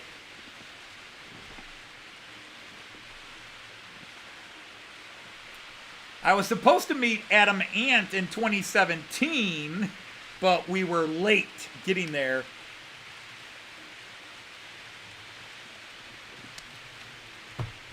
We bought the exclusive backstage tickets where you got to sit in the clubhouse and the band usually came out. You met the king. Now, that's interesting that you mentioned that, Brian. When Joyce and I were in Bangor, Wales,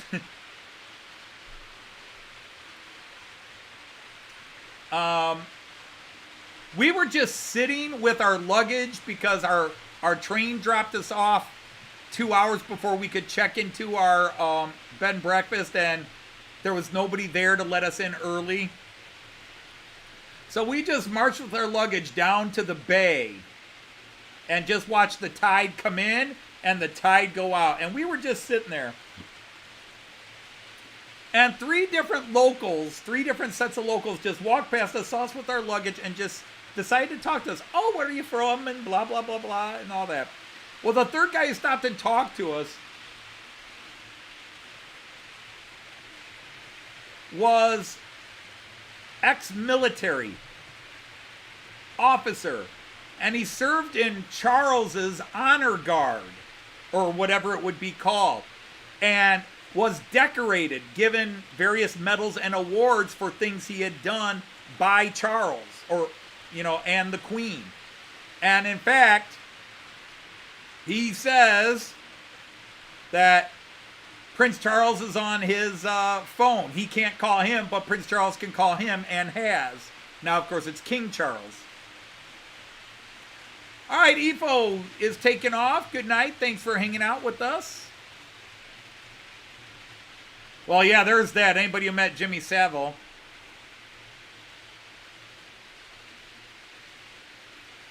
He was a right piece of work.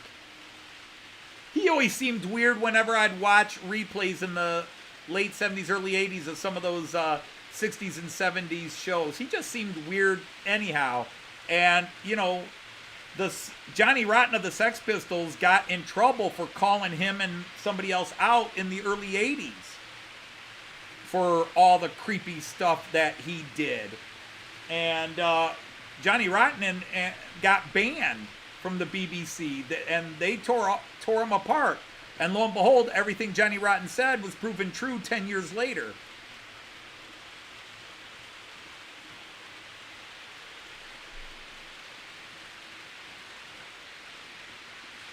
Well, that's kind of close.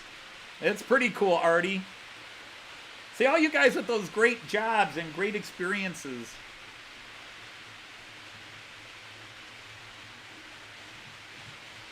But I grew up with a mind to meet the world and chose a life and paycheck that said, you ain't going anywhere, son.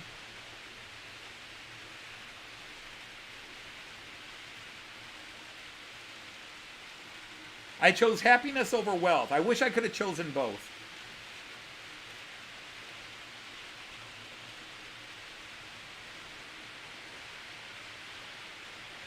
Queen of the Anthill next week.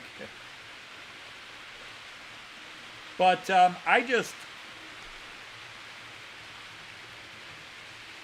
always wanted to be a writer, and I always convinced myself I was good enough to be, that I would be successful at it. And I just always seemed to make decisions that financially were not wise. But if I made other decisions, if I made those decisions, I would have never met Joyce. I made a lot of decisions that, for example, my father, to his dying day, was pissed at me for.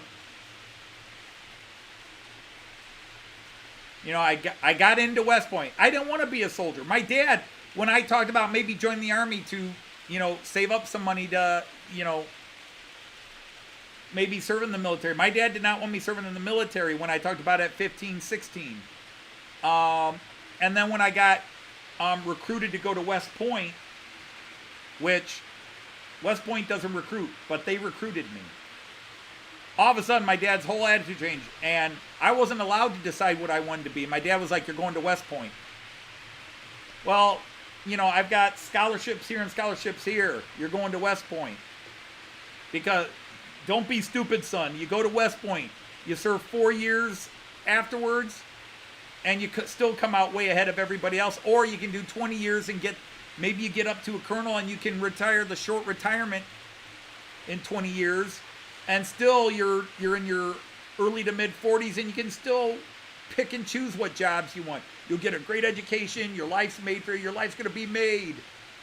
And so I started at West Point, but I was very unhappy there. And then I decided to leave West Point, which pissed my dad off. But by leaving West Point, I was in town in between. I still had a couple of scholarships left to a couple of small universities that hadn't given away. I had scholarships to a lot of universities, but once I went to West Point, I gave up those scholarships. And so when I when I left West Point, I was in between schools, and I was in town and ran into friends. And they said, oh, there's a party at this place tonight, and it's a costume party. Okay. I went and got a costume, the famous mummy outfit you can ask Joyce about. And Joyce was at that party, but we met there, but we didn't meet there. But a friend at the party remembered me from the party, and then found out I was at a college, and in early December called and asked me, would I go out on this date? And I thought this girl was asking me out, so I said yes, and then she said, good, I have a friend who needs a date. And long story short, that's how Joyce and I met, because I was filling in for somebody on a date, and then the girl that was supposed to go on that date decided she couldn't do it because she wanted to get back with her old boyfriend that I was filling in for, and so they had to get Joyce to substitute on that date, and so that's how Joyce and I met.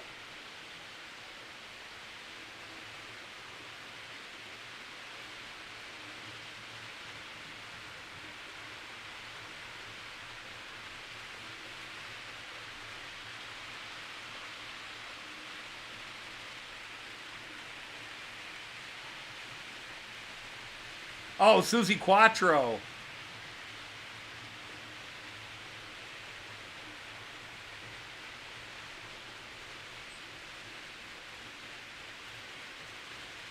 Wow, that's cool. You met her a few times. You don't want to get into how you met. Oh man, Susie Quattro's got to be mid-late 60s at least. If she's not in her 70s now. Oh, I like Susie Quattro.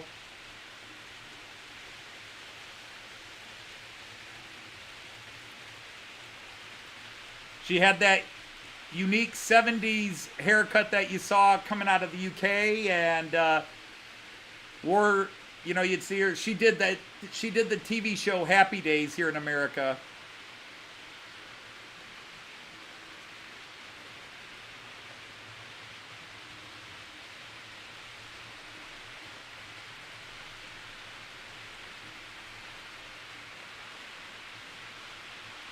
Well, that's a nice thing, Ray. I've got my live stream here. I can take the time and tell the story, but I've told it many times, even on my live streams in the past, because in the 3 years, we've done live streams where it was because we celebrate our meeting anniversary, our official first date anniversary, as much as we celebrate our wedding. December 16th. Now this year, we're going to be celebrating Kai's birthday, so we'll probably have to celebrate it the Friday before. We'll celebrate it on the 15th.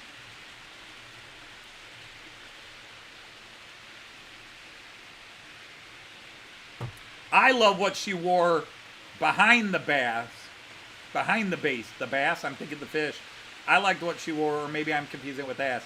She wore some leather outfits that tickled my fancy when I was a young lad.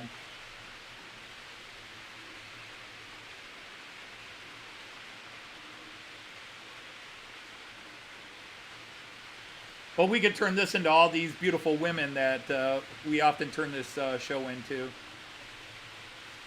All right, so 73.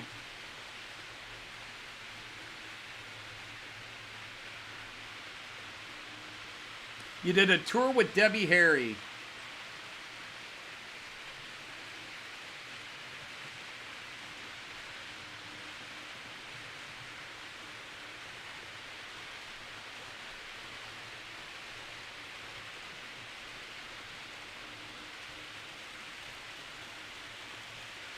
Yep, December 16th, 1983.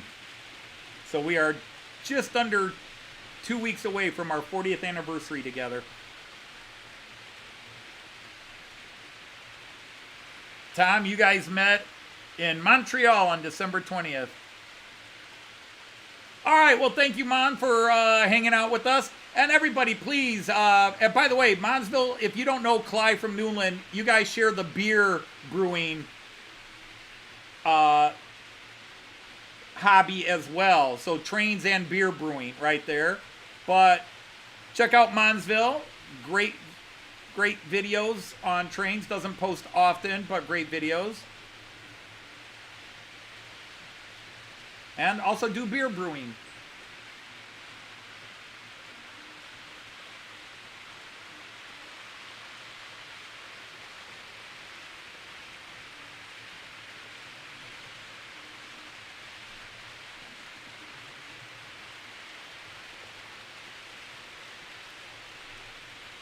But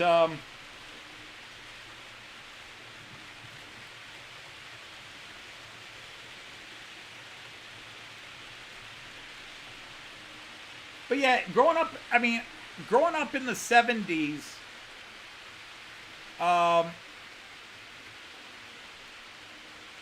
it's hard to talk about growing up because growing up was misery. A lot of people say, oh, if I could go back, I don't. Especially before 17. I don't want to relive. I don't even want to remember anything before I was 17. And the problem is I remember everything before I was 17. I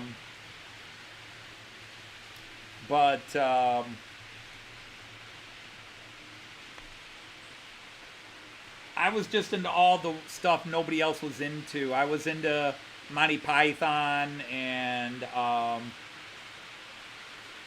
I love to watch PBS and all the British comedy shows that the American Public Television would show, as well as all the dramas. I just was in a stage where if it was from the UK, it was cool. You know, the Beatles, the Rolling Stones, the Who, Pink Floyd, the Kinks. you know, all the bands, because we talked about music before. There weren't a lot of Led Zeppelin. There weren't a lot of American bands I was into. When it came to Americans, I liked some old country music. And then I even got tired of American country music in the 80s because it sold out. Same crap it is today. Oops. Sorry.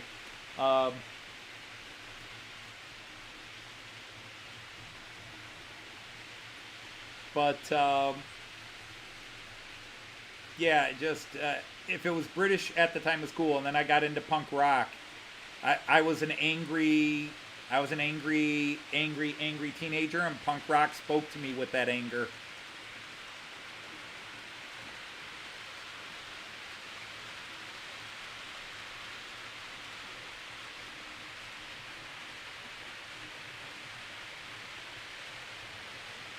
Well, that's a great introduction.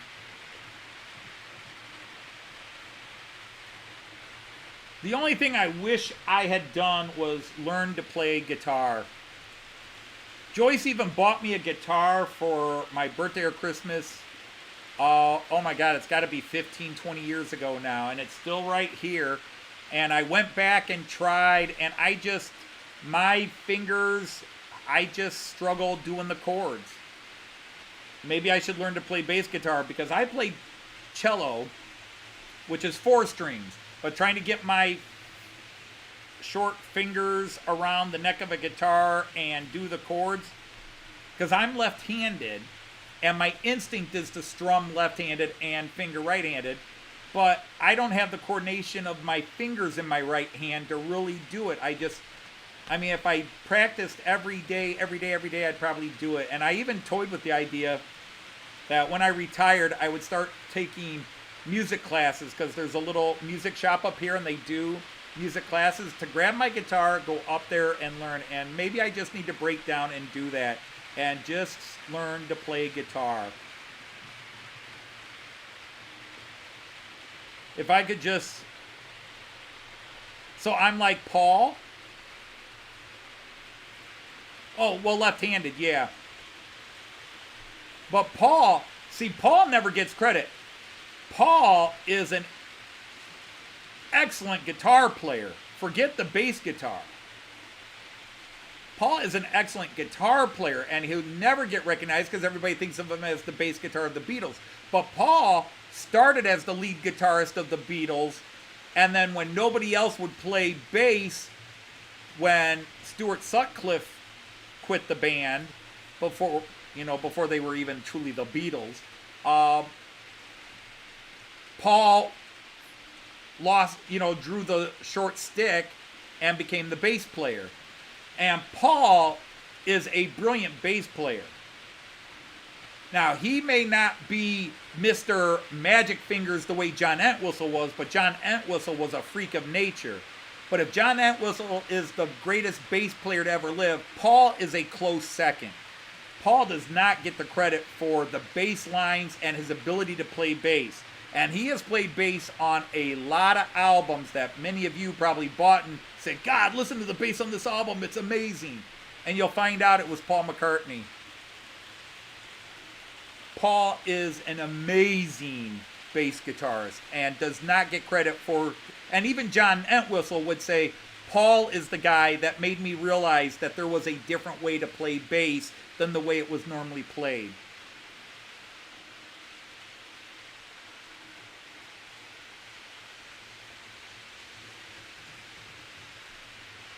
Now, Chris, I taught myself to be kind of ambidextrous. And it was a simple reason. When I was 13, I played baseball for a team, and I lost my glove. Don't know what happened to it. Either somebody picked it up and took it with them, but I lost my glove.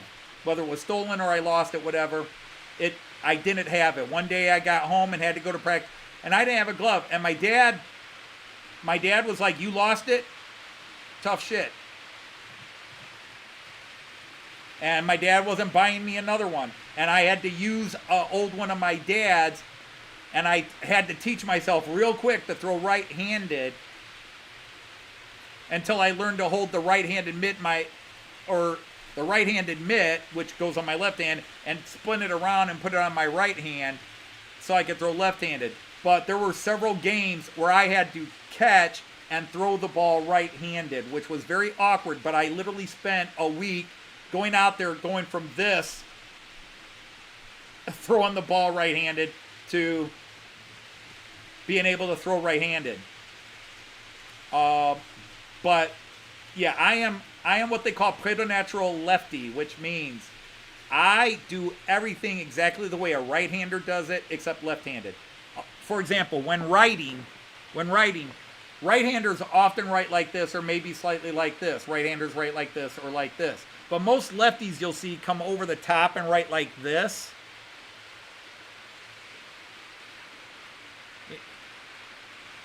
Or they'll write, I write left-handed like this. I write the way a right-hander writes.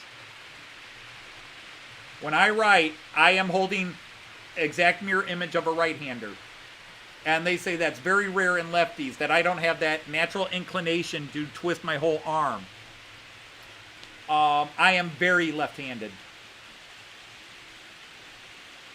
All my instincts are left-handed.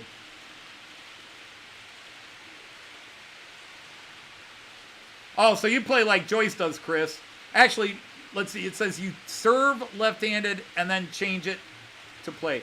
No, Joyce is right-handed. But over the last few years, Joyce and I played tennis. If she can't reach a ball right-handed, right-handed backhand, she'll do a quick hand change and go to the left hand and try to get it left-handed. And she has pulled it off a couple of times. Yeah, that's the other one. That's the other thing I was trying to say and didn't finish.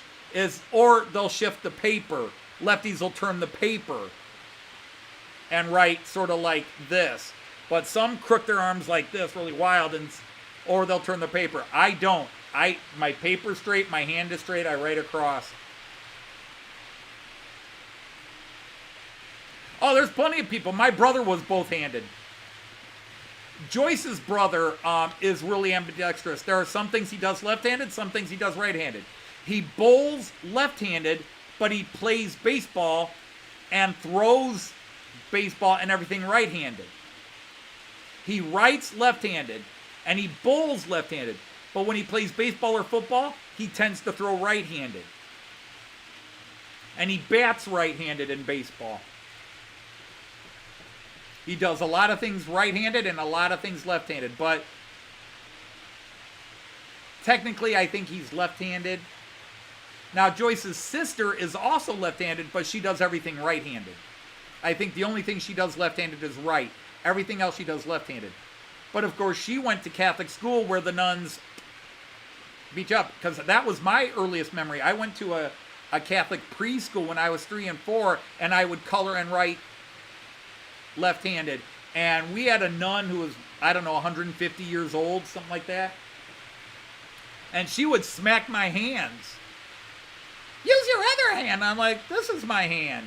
And I think I was there for like 2 months before my parents moved me to another one, because it's like, my parents weren't Catholic. It was the closest one to where my dad worked, because my mom was working night shifts, and my dad had to pick me up. The school dropped me off at the daycare, or my mom dropped me off at the daycare on her way to work, and then I was at the preschool. So yeah, my mom dropped me off, and my dad had to pick me up. And yeah, she would hit my hand for writing left-handed. It was the sign of the devil. Who knew she was right? You can't wire a plug, so your layout is doomed.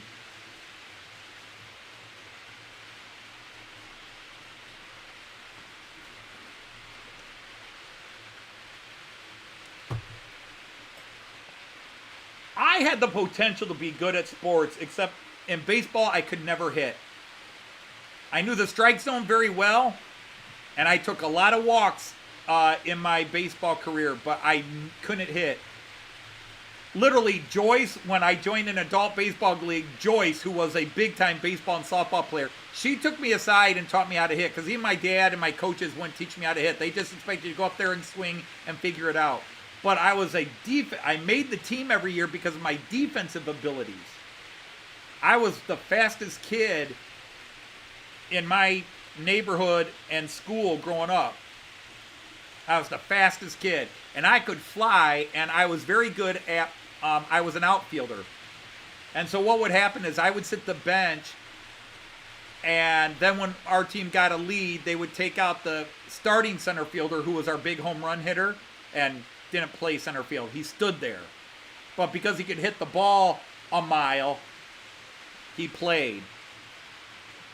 He would get 4 at-bats a game, and he literally would hit 2 home runs and strike out twice.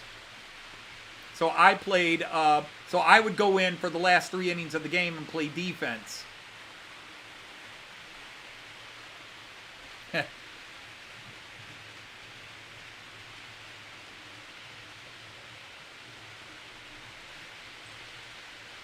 Meg Richardson taught you? Interesting. So I really wish I had learned to play guitar. Because deep down, really, I write and I love to sing, except my voice is terrible. And for all the goofy parody songs I write, in my teenage years in 20, I wrote a crap load of poems that could be songs. Or were song lyrics. And Joyce will tell you, I wrote some really good things, but I couldn't play, and I have a terrible voice. It's the horrible joke the universe played on me, that I love to sing and I can write, but I couldn't even be in a band because I can't play an instrument and I can't sing.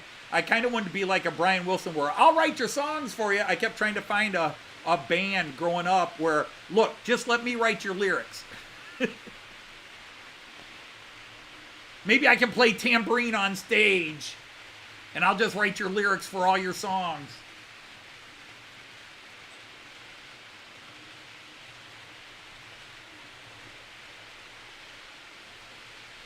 But that was the other one. I bowled a lot, because once I got into high school, once I got 13 years old, I had to go to work.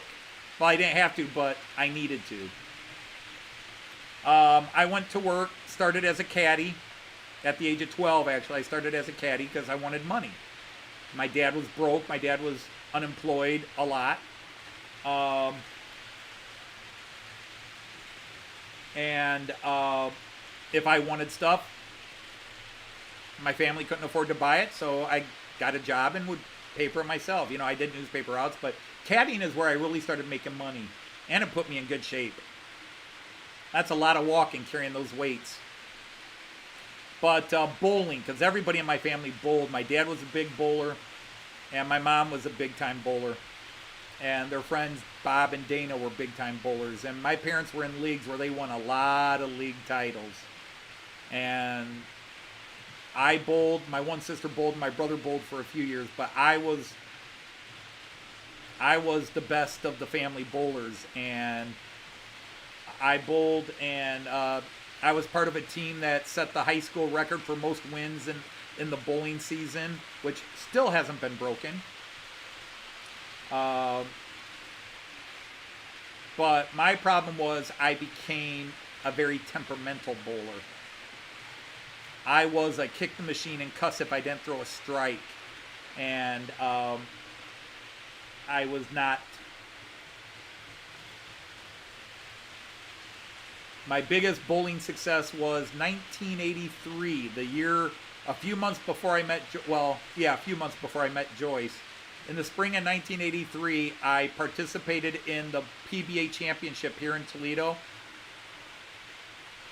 I came in third in the Pro-Am, which qualified me, and I finished 25th. I finished just out of the TV money competition. I finished 25th. I was the second highest amateur, and I couldn't play for the money because I was still in high school bowling.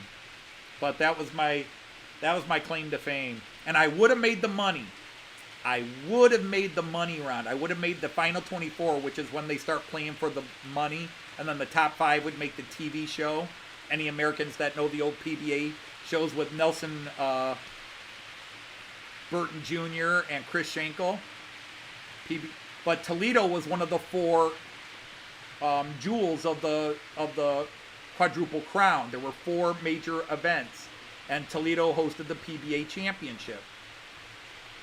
And so I participated in that 3 years in a row as an amateur. But I made the top 36, and then the top 36 narrowed down to 24, and the 24 play what they call the money rounds. And I would have made the money rounds and been on that list of 24 if not for an idiot 2 lanes down from me, because I went up to bowl, and I was 18, and this 16-year-old kid ran right up in my peripheral vision just as I'm rolling, and I was like, what? And I got a 3 count on a spare. If I had gotten a 7 count on that spare, I would have made the top 24. Damn.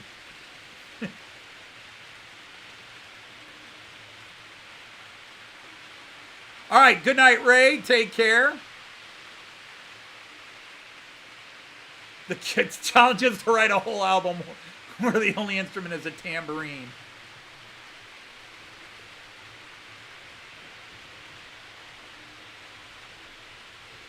Yeah, there are a lot of fans like that. I mean, I'm a fan of Adamant, and 11 years ago he came out of the blue and released a new album, which I liked. Some of his big fans hated it. Some of his big fans loved it. I thought there was a lot of good stuff on it. But they're getting on him, and they're like, every time he goes on tour, it's time for a new damn album. You know, maybe the creative juices just dry up. You just can't write it. I mean, Paul McCartney has released a couple of new albums in the last 6 years, but he's in his 80s now. He was in his late 70s. He's just not going to write a good rock and roller. I haven't liked anything Paul McCartney's released in 30 years. He's released a couple of songs that were okay. Even the Stones' newest albums got some things that are like, okay, but okay, guys, you're in your 80s. You just can't be bad boys of rock and roll when you're 80 now. Yeah, John Mayall just turned 90. But that's blues. That's a little different.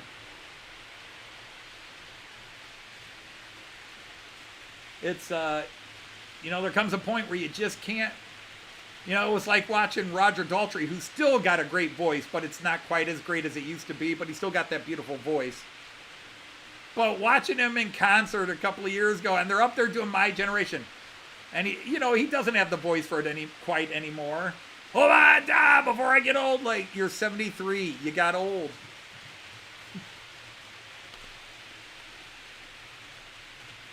The one that shocked me is Richard Butler from the Psychedelic Furs. Oh my God, does he still have his voice? I'm not even a Psychedelic Furs fan, but we saw him in concert with Squeeze a couple of months back. Joyce and I went, if you guys remember. And oh my God, I closed my eyes and it was like listening to the album. He still has his voice. It's amazing.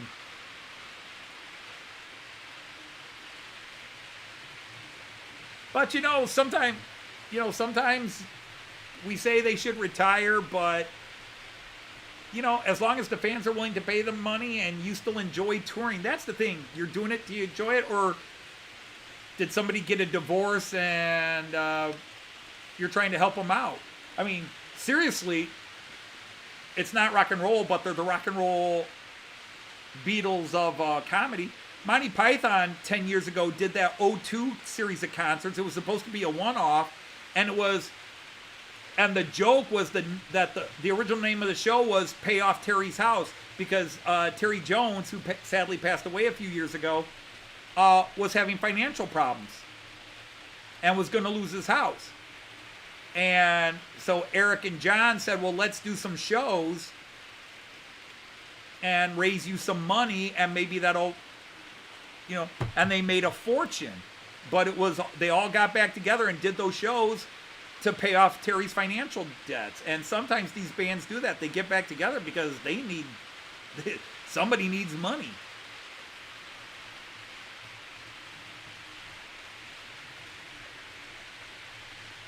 You stopped after some girls. I was, and when Rick and Pauline from Well Chuffed would come in, Rick is a huge Stones fan, and we will banter on some of his videos back and forth about Beatles versus Stones, but the fact is, I respect the Stones, and there's a lot of early Stones stuff I love. But there's never been a Stones album where I said, every song on that album is so great, I'll buy it. But there's a couple of Stones songs on every album they did where I kind of like it. But I could give you a quick list of all my favorite Stones songs. Street Fighting Man is probably my absolute favorite. It's probably one of my favorite songs, period. I love Street Fighting Man. That's kind of my theme song.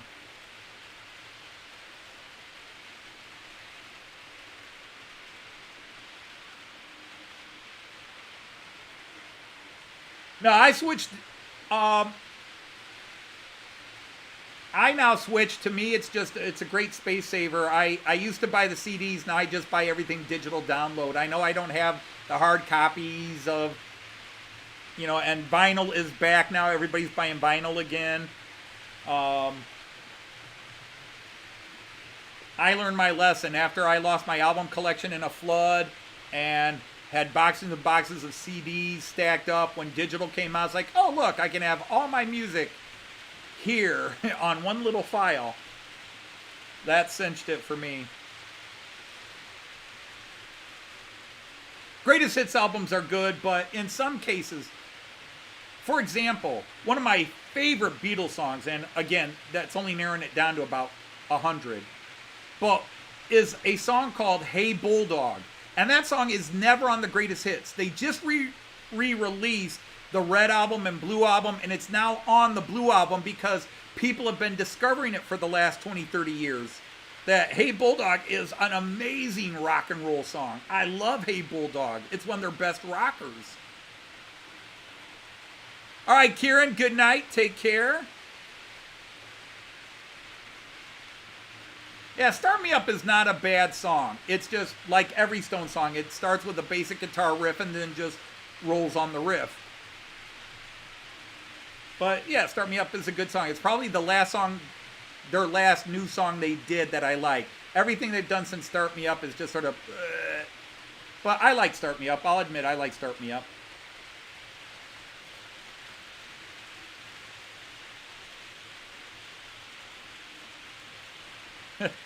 That's an interesting point there,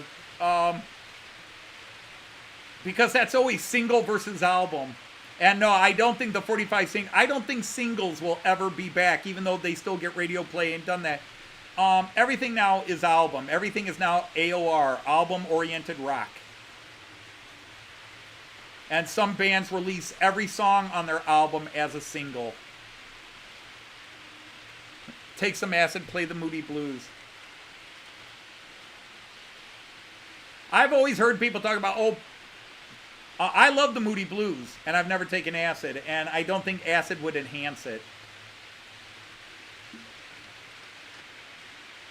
I love what John Lennon said. John Lennon said, there are so many songs people said about us that were acid songs, like Lucy in the Sky with Diamond was acid.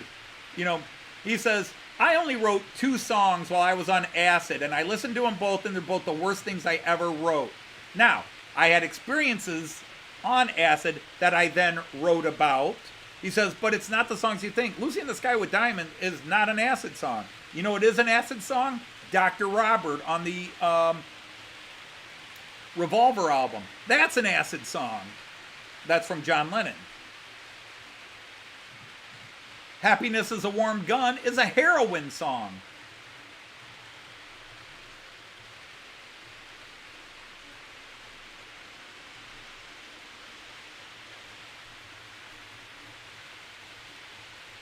Happiness is a Warm Gun. Gun was the syringe. When I feel my finger on your trigger, Some people thought it was a sex song. No, it's a heroin song. It's about shooting up heroin. Along with Cold Turkey, which is when he got off heroin. But Lucy in the Sky with Diamonds was his kid's picture. And John Lennon loved wordplay. John Lennon loved Lewis Carroll. And I Am the Walrus and Tomorrow Never Knows and Lucy in the Sky with Diamonds are all these songs where John is just stream of consciousness, wordplay stuff. I've got some poetry that's some pretty cool, in my opinion, pretty cool wild poetry that you would think I was on acid when I wrote them. But they're just stream of consciousness. You just let one crazy thought in your mind and say, okay, I'm going to write this down. What crazy thought comes next? Does it become a cohesive story or does it become a string of bizarre poems? Bizarre lines that you make into a poem?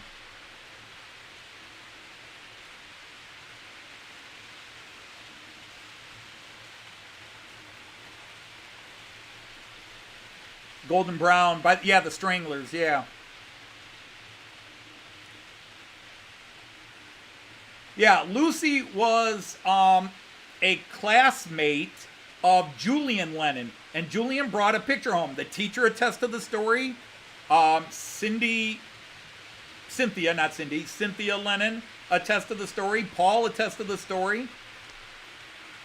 Julian came home from daycare, and there was this girl named Lucy in the class he liked, and he drew a picture, and it was Lucy flying in the sky with a rainbow in that. And he said, look, Dad, and John said, what's this? You know, before he sticks it on the refrigerator like the stereotyped American parent would do. Take your kid's picture, stick it on the refrigerator. It says, what's this? And Julian says, it's Lucy, and she's in the sky with diamonds. And John went, whoa, Lucy in the Sky with Diamonds. That would be a cool song. And then he just sat down and started putting his little visions together, because you don't have to be a stoner to have psychedelic songs. You don't have to have done drugs to have written some psychedelic lyrics. Like I said, I've got poems that I would classify as psychedelic lyrical poems, but I've never done, I mean, I have taken prescription drugs for injuries at times, but I've never done illicit drugs. I've never done psychotropic or psychedelic drugs. I've never even smoked weed.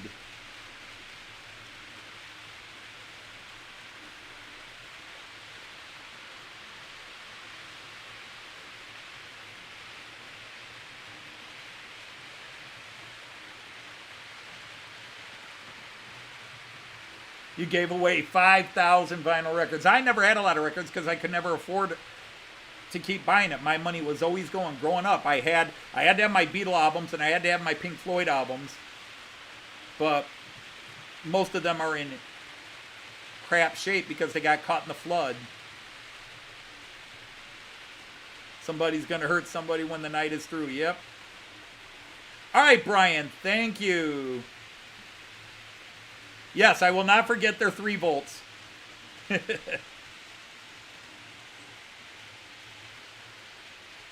Nope, Smokey can have all the weed she wants. And that's the funny thing, Artie, because that's been my excuse from day one is people watch me on your live stream. And not everybody likes me on your live stream, Artie. But they see the crazy bits I do, and they're like, is he high? Is he, you know?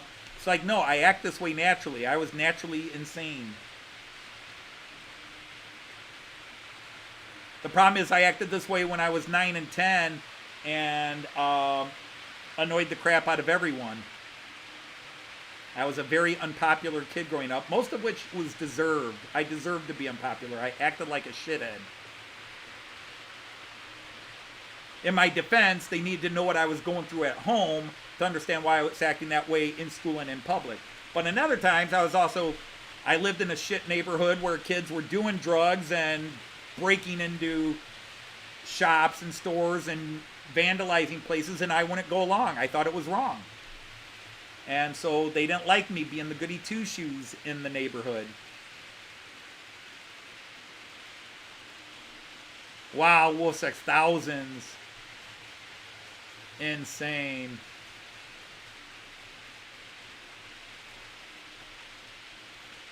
I'm really not paying attention to the trains today. I'm sorry about that, guys.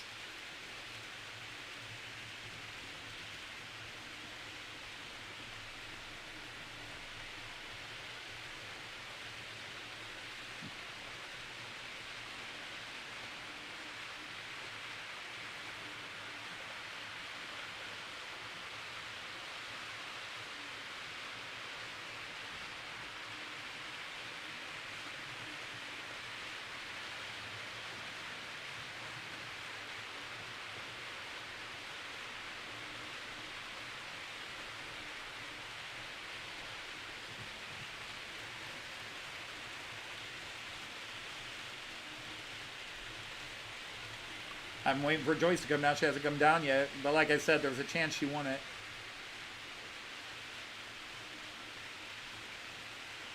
Oh, yeah. Don't you hate that? You try to order something from overseas and then the bank's, somebody's using your card overseas. It's like, yeah, me. I'm trying to buy something. And they'll decline the card, and then you have to call them and tell them to approve it. And by that time, it's too late. Well, hi, Andy T. Welcome in. No such thing as being late to a live stream. This is people come, people go. We're like a pub.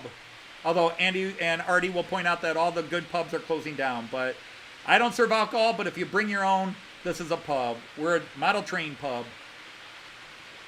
Except I really have not been paying attention to the trains or trying to get all the camera views the way I try. I'm just sort of in a distracted mode. So you'll have to forgive me for that.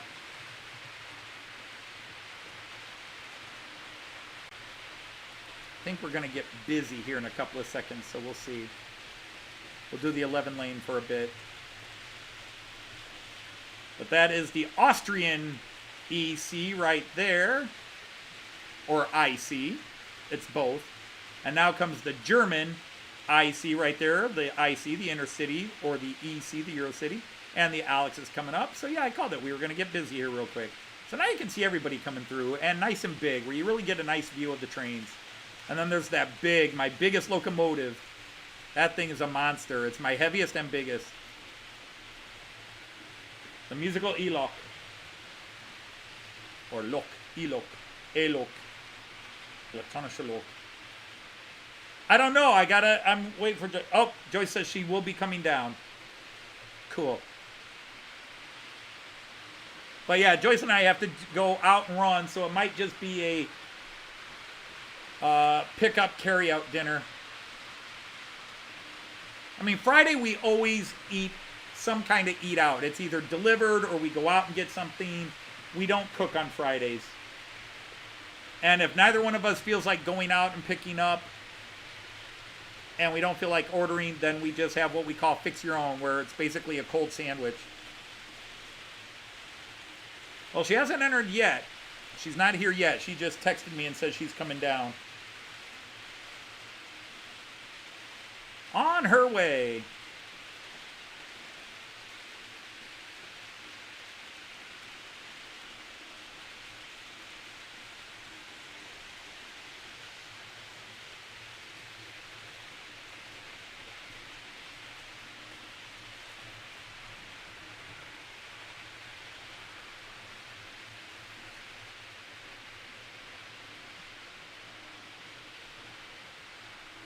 You just ordered pizza. Pizza doesn't sound bad.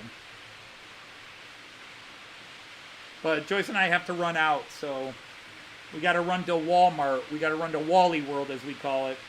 I got to pick up some tarps to protect this layout and a couple of edit. Joyce is about to enter the building.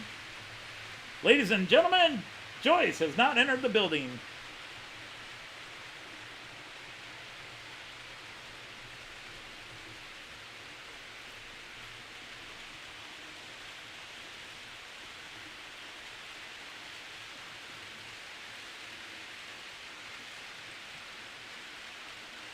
I don't have YouTube channel. Yeah, you got tarps there. Yeah, just a little hard to get them and back by... Because I also got to start setting up... I got to move the living room furniture so we can set up the tree, which means I also got to clean the living room. Which means I'll move the couch and probably find all kinds of piles of cat puke behind it.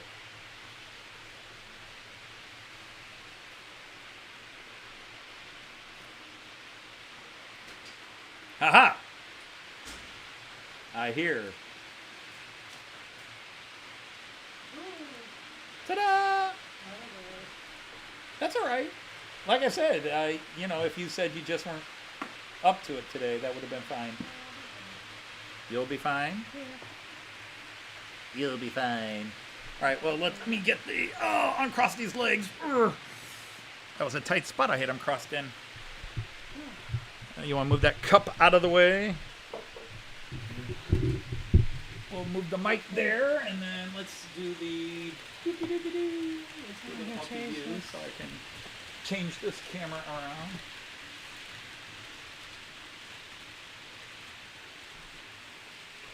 Let's see how that did.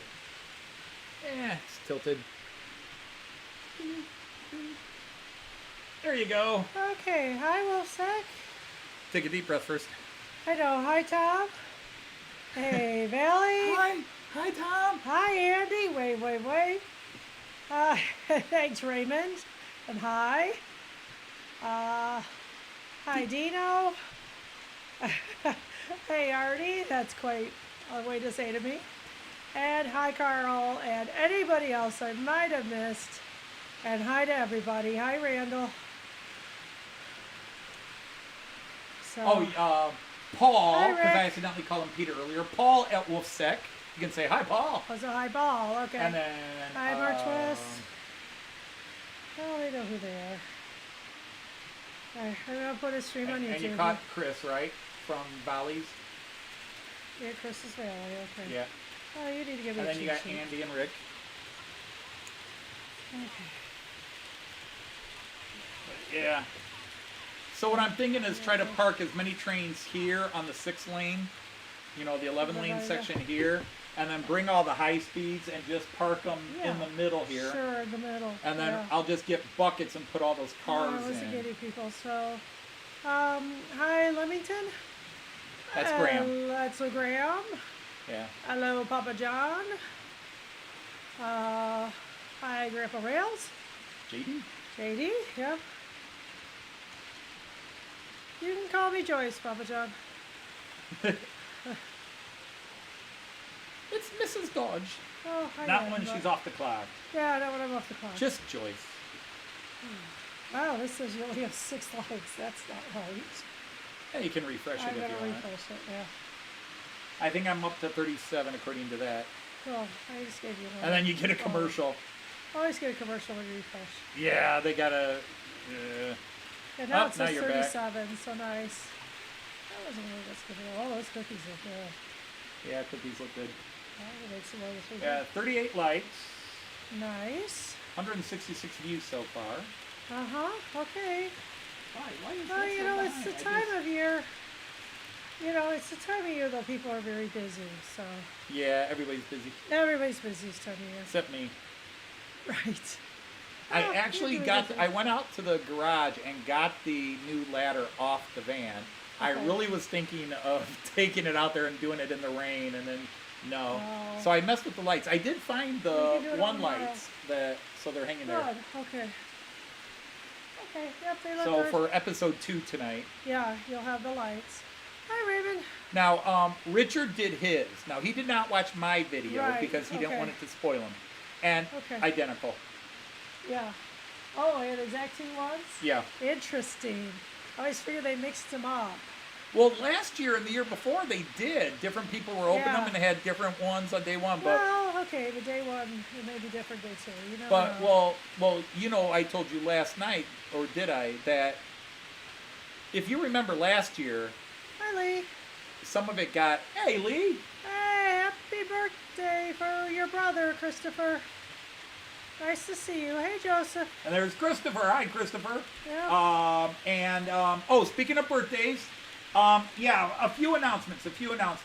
First of all, a day late. Now, I did say happy birthday on time, but happy birthday to Andy Hot Dog Pilot, who turned the magical 5 times 12 yesterday. So happy birthday. That was yesterday. Yes, happy late birthday, Andy. I'll wave again at you.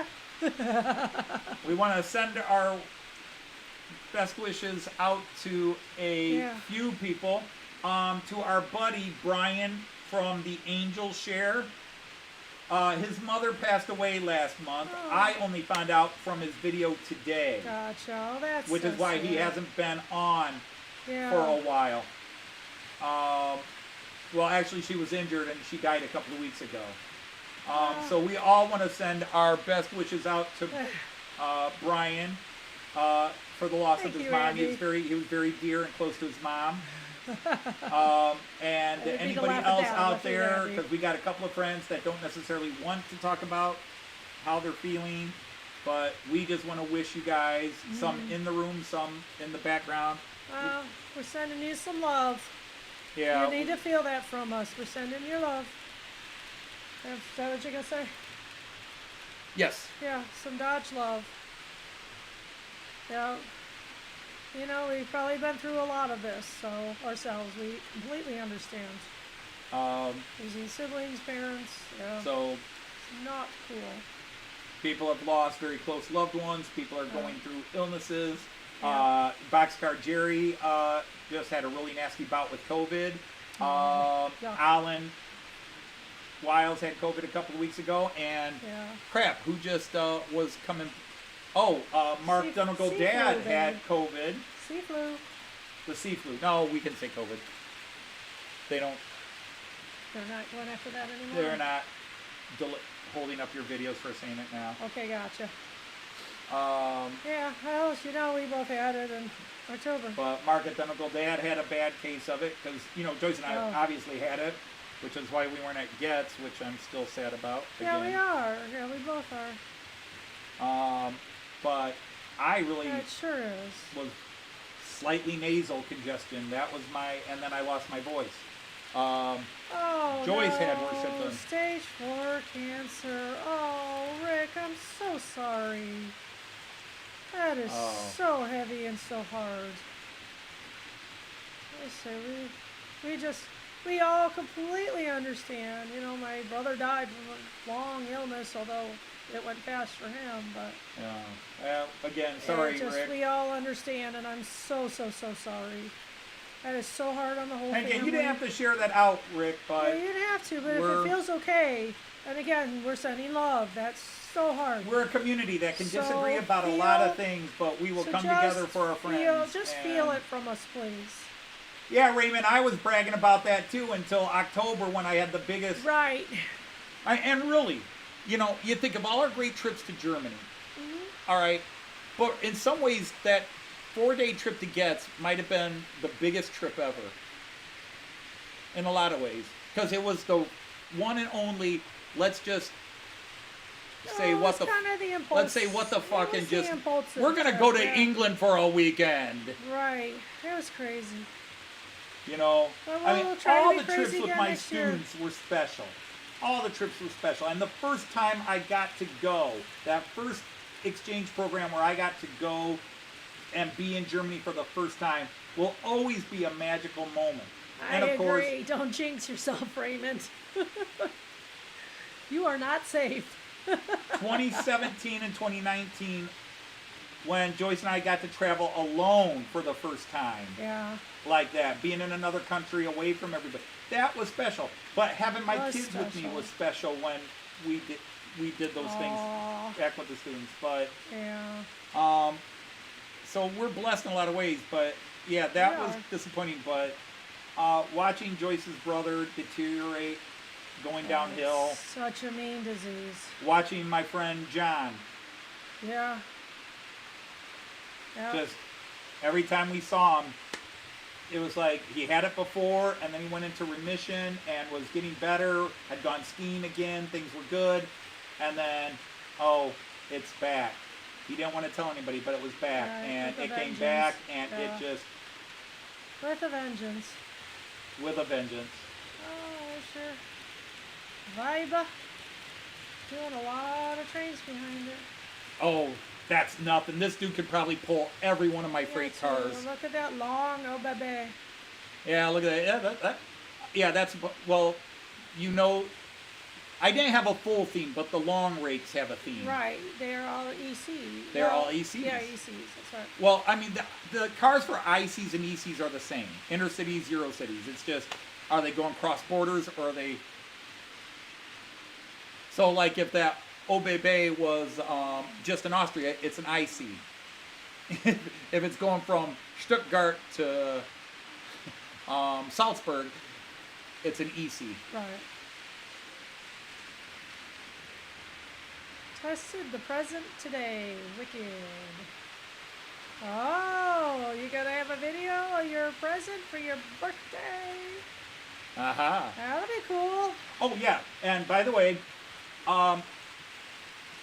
there was some stuff that you got from Mark that you're supposed to give me now. Okay, I can dig it out. There should have been a bunch of lights. Yeah, I'll dig them out for you. Sunday. Okay, great. Already, Andy. On his live stream. You'll be asleep. I say, I'm not usually up for your live streams, and even if I am, Not usually, not ever. He's still been on, and I go and do my walk in my treadmill. He's 8 to 9. You don't get up until after 9. Okay, I really like sleeping in on Sundays. Stop lying to our audience, dear. Well, I wasn't trying to lie. I just have It my just comes routine. naturally? Is that what you're saying? Oh, I wasn't trying to lie. It just comes naturally. remove 15 centimeters to spread to his liver and his lungs. Oh. No, that's... The minute it leaves the original spot, You're in trouble. Yeah. it's When it metastasizes. So, wants his black eye early? Huh. my problem is I now have my birthday presents in Joyce's hands. No, they're not. They're hidden, sort of. Well, yeah, but I mean, I don't have them, and I don't Yeah. know where they are, Well, and I'm not looking either. keep it that way. I know. Yeah, no, it's cool. I've learned to let you surprise Cool. me in a good way. Good. You remember? It's only a year ago that 800. Yeah, I That's still the know. greatest Christmas gift ever. That's fun to do. That was yeah. still the greatest Christmas Definitely fun to gift do. ever. Mm-hmm. But my problem is I can give you locos that are in stock right now that are not on my reserve list, but I'm waiting for those reserve ones in because I figure that's my Christmas. Yeah, I kind of thought we should get you another one, but it's as expensive as you thought. You'll do a special. Thanks. Either that or Anthony will just show me. It's okay. You don't have to do a special one. Oh, he can do one. Well, Anthony's birthday isn't until for 18 days. Yep. He's on the 19th. Day of the week is that? Oh, it's It's a like Tuesday. Tuesday. Yeah, so not a live feed day usually.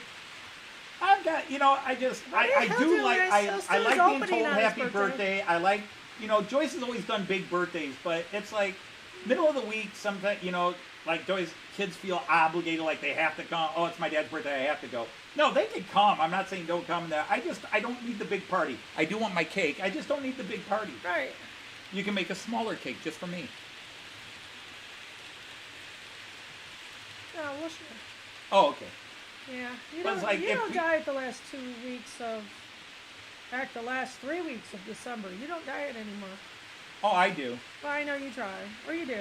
The I only shouldn't say try. day is because we do, like, if we do my cake on a different day. See, that's the big issue.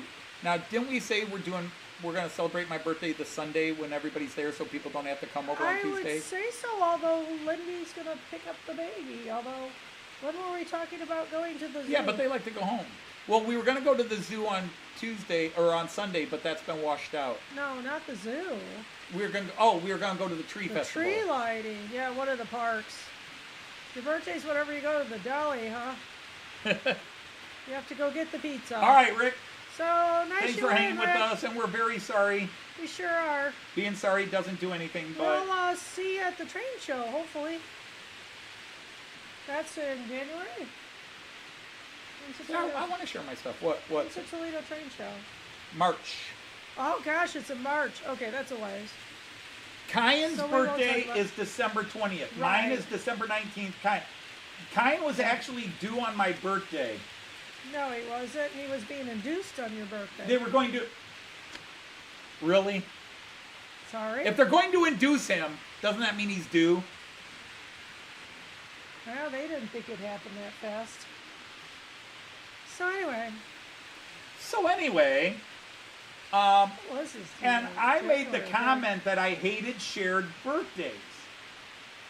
I merely said, and it wasn't because I actually hate them, it's just that I feel bad for the kids. Like, you know, that all the attention should be for them. Yeah. each kid should have their own birthday. So when Kyan was born on the 20th, my daughter looked at me and said, well, I didn't think you wanted him born on your birthday anyhow, that you didn't want to share your birthday. I was like, no, I didn't want him to have to share my birthday. It would have been cool if he were born on my birthday. It would have been a special bond between me and him. Yeah. Because my grandmother... You have a special bond with that boy anyway. That brisket does sound good. I have a special bond because... You're you. Because, no. Hey, y'all, can but we get Anthony if up it to were four? reversed, if you were You home... haven't hit the like button yet. If Please you hit were the like home and button. I was at work and you were watching him, you would have the special bond. Oh, maybe. I'm not as fun as you. Oh, he was doing Oh, the yeah, 6th. you are. Yeah. Yeah, Oh, that's you're a lot right. of It was fun. the 12/18. And he said no. Gotcha, Lindy. Hi, sweetheart. All right. So he was doing the 6th. I really couldn't remember. I was trying to kind of go Yeah, back January 3 weeks. 6th, right. But they because of the situation, they wanted him Yeah. early. Yeah, he was too early. Thank you, Andy. They started the inducement on the 19th, but didn't pop out till the 20th. Right. Ah, well, we'll get it. Took Well, 2 days to between the get three him. of us, somebody will get the story right. Yeah. Well, Lindy is the authority on this Yeah, matter. right. Yeah, she's the She authority was on that there. one. I probably have But- texts I could chase back. But the thing is, see, I grew up, my grandmother Dodge, who was German, the Dodge is what she married into, her name was Gitana Bogata. She was German. Yeah. But little grandma Dodge was born December 17th. And me being born on the 19th, I don't like it when people talk about favorite grandchildren or favorite this, you know, favorite child, favorite. I don't like that. But my grandma Dodge made no bones about it that I was her favorite grandchild because my birthday was so close to hers. Mm-hmm. And that my sister Tina was even more special because she was born on Christmas Day. My sister Tina was born on December 25th, and then 4 years later, I was born on December 19th. Wow. But my birthday was so close to my grandma's, she loved me. That's pretty crazy, y'all. But I was also her last grandbaby. I She wasn't had- alive when my brother was born. Yeah. I had Lindy there in 8.5 hours. I figured that was a work day with a lunch, except I didn't get the lunch. And she was the quickest. They were all late. Still bitter. So I'm going to jinx it sooner or later, but I continue to set a streak, but obviously because I'm bringing it up again, I'm going to break the string. Last week's live feed was the 7th live feed in a row that had over 300 views and over 50 likes. That's the longest streak I've had. I've had streaks of 2 and 3 at times, but this was... last week was 7 in a row with over 300 views and over 50 likes, the two combined. Tell your friends to watch it. Tell your friends to watch and like. Now, to break that, we had to call and nag my children. Yeah, Lindy and I'm Roco, stuck at whatever 49 I said. likes. Yes, they're stuck at 49. You guys give them a like. They both went back to it and liked it. They both went on their YouTube accounts and liked it to pop me at 51. So we cheated last week. We appreciated the support. Oh, yes, I am amazed. Now, mind you, the usual viewership is back. Sure, I could text AJ. I put all those, I started, today was the first advent calendar. And I get a lot of comments. I'm glad these are back. I've been looking forward to this. And that's great. But it had like 60 views. So not a lot of people were watching. And it's only a 3-minute video, y'all. So, you ever watch it? Oh, this one was 4. It's a 4-minute video. Now, I will say this, although we should make it a contest. Oh, 43? That's super. It didn't We should progress make for it a me. contest. What's that? What I told you I'm doing Yeah, okay. with this year's videos. Yeah. To see if anybody gets the... See if anybody will notice. Okay. But maybe it should be a contest with a prize. It definitely should. Oh, okay. YouTube won't let you go above 390. Sorry, Artie. I don't mean to laugh at that. It's just a funny way to say it.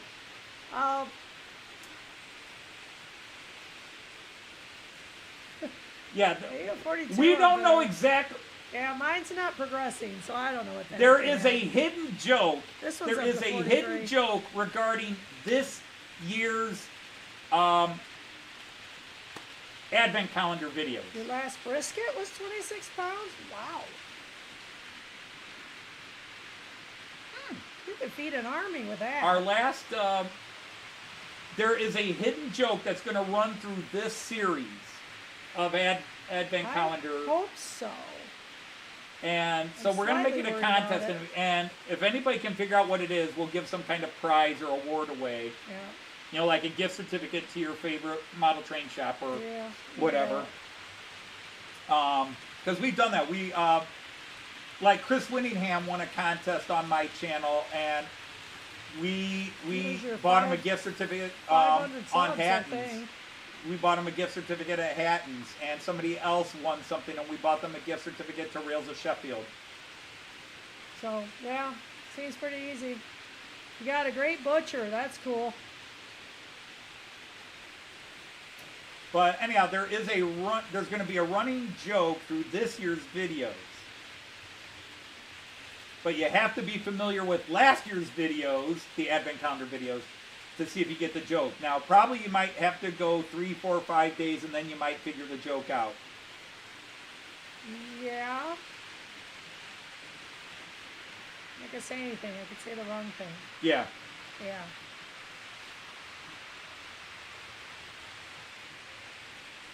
But there's It's a almost crispy, Christmas cooking. And there shall be running jokes. There shall be a running joke. Yeah. Now, the funny running joke is, if you want to talk about a running joke, actually it wasn't a running joke, but several people made the joke.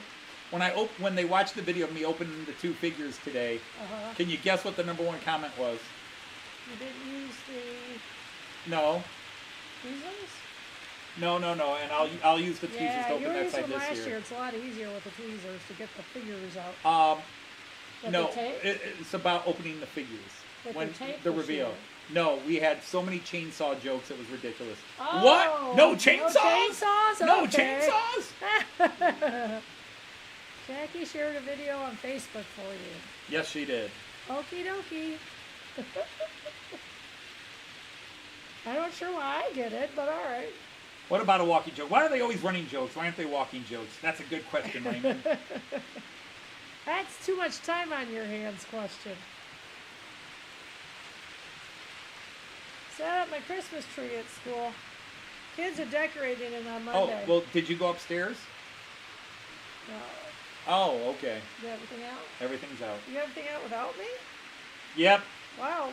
I am quite capable of functioning without you. I just like to watch you help. Oh, I didn't even think it was the watching part. I thought we enjoyed doing it together. It's okay. I'm sorry. You want me to put it back in? No. You throw those boxes out at me and I stacked them all for you. I know. Here, catch. We got a little crawl space we go into where we keep all our Christmas stuff. The wrapping paper, the lights, the decorations, the empty boxes to reuse each year. And usually we do it together where I crawl into the crawl space and I just throw things out the door for Joyce. But I was trying to save time because we're going to have a busy weekend with other stuff. So Yeah, with we putting are. the tree up and that we needed Tree, to. outside lights.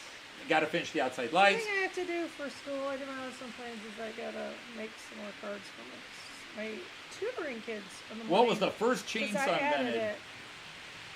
Dismemberment is your first example. Worse than dismemberment. Wow.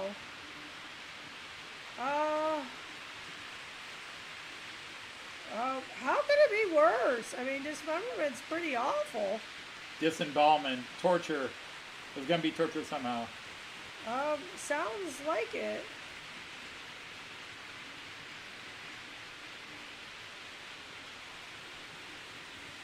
Were you chopping off heads? This is a more efficient way than the guillotine. Ew. To help with delivering babies. Oh my No, God. it was not. Well, you got 2 of them. Oh my good golly. What the heck? I'm squirming here as I said. Ah. Wow.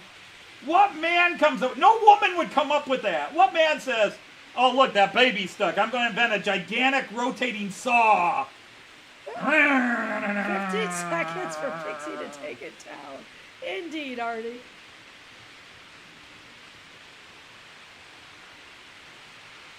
I had an idea for you back now. Better keep Pixie in her cage for the Christmas season. Well, hi, Simon. How are you Hiya, doing? Simon. It doesn't have to be big. Because with difficult births, they do cutting anyhow. Yeah, they do. Yeah, you've been there, done that. It was not fun to watch.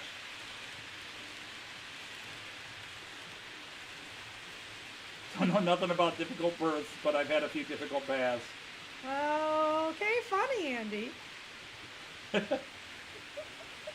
I think we got the tone there.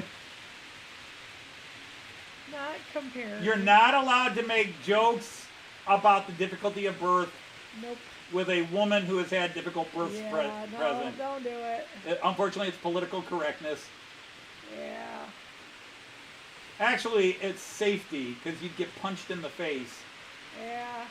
I told that doctor, he brought out the salad tongs again for the 3rd one. I was going to kick him in the face. And then you said salad tongs. Why are you going to commercial? I was updating it. I didn't like it wasn't updated. Is that at least the chat working? Yeah, but I have to go down and change it. It's that top chat again. I want the live chat. Every time because I changed it, that's why. Yeah. Lisa figured Don't it try out. to get rid of Joyce. She is the sensible of you two. Who's talking about getting rid of Joyce? Oh, hi, John. Good morning, or something. Good night. Night? Almost. It's almost morning. Maybe 6 She hours got ahead, you so it's in quarter the to midnight. cage. She lets me out to pay the rent. Oh. Nightly. You're a plumber. Oh, that's relatable.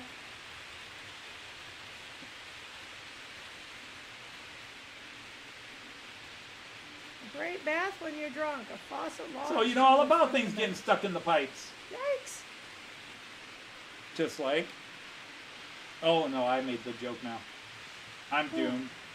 All right, good night, Lee. Take care. Liz was big. Say what? So Liz was big. Yeah, Liz was a big baby. She was overcooked. Hey, Still mad at the doctor about that. yeah, me too. You were scarred for life, literally and figuratively. Indeed. That's why I thought you were crazy when you decided you wanted another You one. know, we did our stockings. Well, you know, we were just letting nature take its course at that point. I did my stockings where the kids have to weave them. Yeah? I did every one of them backwards. Oh, goodness, woman. You know, I tape them to start them, and I need Yeah. to tape it on the other side because you got to hang it from the other way. Oh. You weren't just letting nature take its course. I was talking about preventative measures, and you said, nah, you wanted one more. Because remember, we had that conversation. Are you insane? Do you remember the last one? And you said, and your play on my strings was, don't you want to try one more time for a boy? Good, AJ. And then we said that was enough. And then after that boy was born. Ooh, 11, 11, 11. That's right, Chris mentioned that. Somebody else I know was born 11, 11, 11, but yeah. Wow. That is. Yeah, Liz was 9 pounds, 6 ounces. Yeah, almost 10 pounds. Yeah. She's a big girl. She's 9.5. Close to 16 ounces. Hey, Simon. I think I said hi already. Well, you did, but he may not have heard you. That's all right. They probably didn't hear me that time. Nope. Because I was, We're not violent here, in case you in haven't the noticed old days when We the talk wife went a bit. in, the husband was sent to the waiting room. But Right. by the time Joyce and I were having kids, it was up to the husband. You want to be in there and watch? So with my first child, yes, and that was long. Joyce was pushing for, what, 8.5 hours? Something like that? I didn't push for 8.5 hours. You It were took in labor 8.5 for 8.5 hours. In labor 8.5 hours, but I probably pushed for over 2. Yeah, you They pushed pushed longer with than you're supposed to. Everything. Yeah, you were pushing with your face, as they say. 'Cause, Yep. yeah, the next day your face was swollen. I wasn't the next day. I was swollen immediately. Yeah, it was bad. I pushed with everything I could.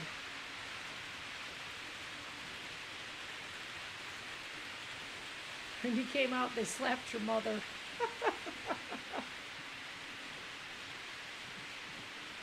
Good grief. That's the old joke. But then, yeah, watching Joyce and the difficult birth of our second daughter was Yeah, not she fun. was a hard one. I didn't want to see Joyce ever give birth again after that. But I did. I was there for I AJ was first. there for AJ. Still that picture in my head of you in a rocking chair with your son in your arms. Yeah. Utter bliss. You were so pleased. I was pleased with all my children. I know, you loved all your kids. Loved all of your I mean, kids. it's terrible, but I told this to my daughter, is Let's just when my be, first daughter was born, there was exactly a 1/10 of a second where I went, damn, not a son, and then my beautiful girl. Oh, for sure. Yeah. There was a split second of, oh, it's not a boy. And then was like, yes, but it's a daughter, and yay. And I do not have favorites. And we love her. At times No, kids we will don't. think, oh, Dad likes you more. No. I do not have favorites. Nope. I was pleased to have AJ, but I was no less or more pleased to have Lynn and Liz. Mm-hmm. My children are all special. Was there a sense of relief that the family name was carried on for another generation? Probably.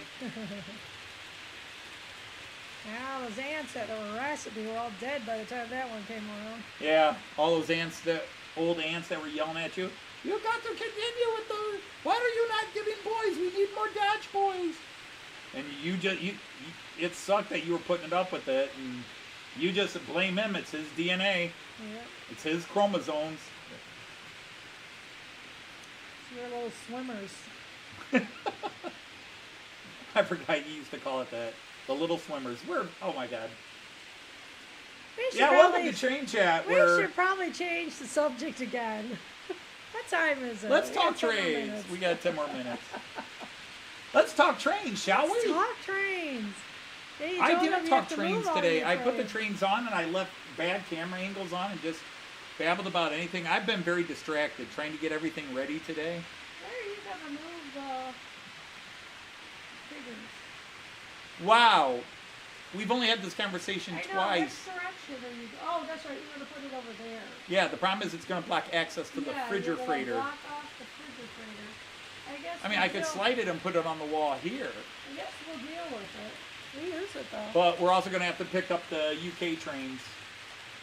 Oh, I know plenty of people who have all girls and they just gave up.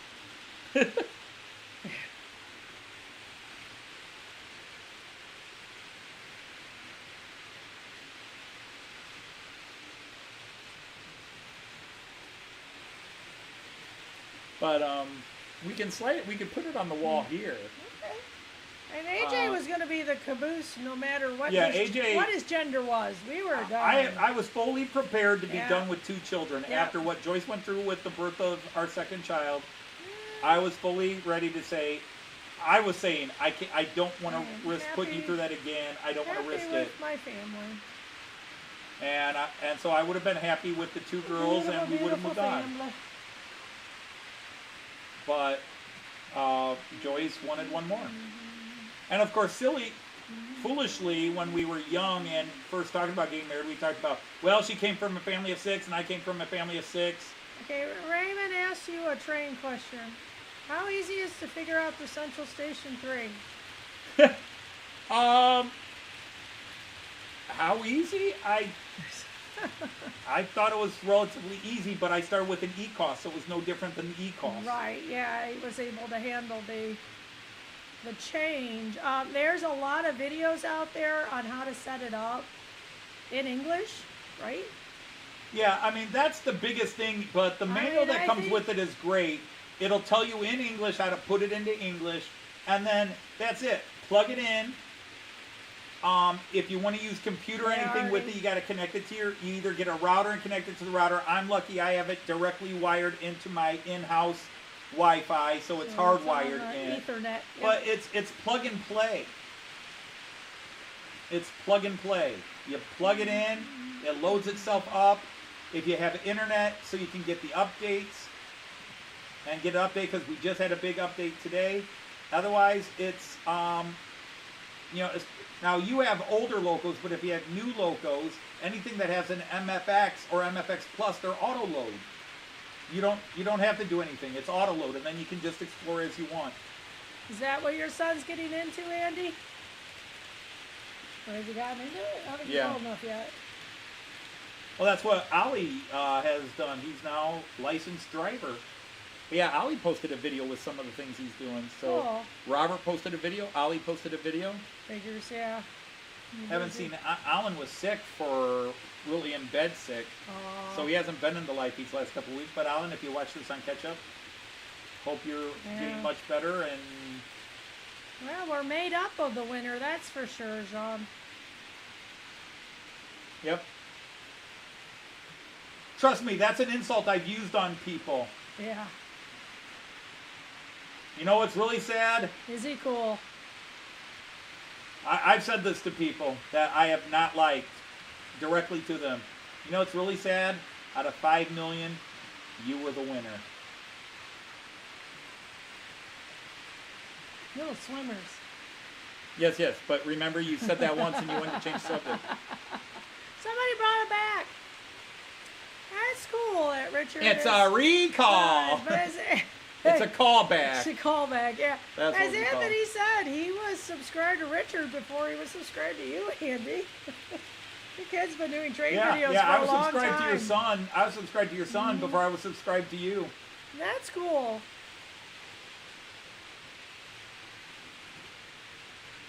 Actually, almost 5 billion years when you stop and think about it, because you had to have the Earth and then slowly the inanimate things, chemicals, the enzymes and all that stuff slowly had to weld together and suddenly form simple one-cell organisms and then blah, blah, blah. Every person alive today... I can handle it. Wow, that was kind of rude there, Jean Ricard. So. She's going to reach through and smack you upside the head. I'm a little offended by that. I'm shocked she hasn't even given you the official finger wag, teacher finger wag.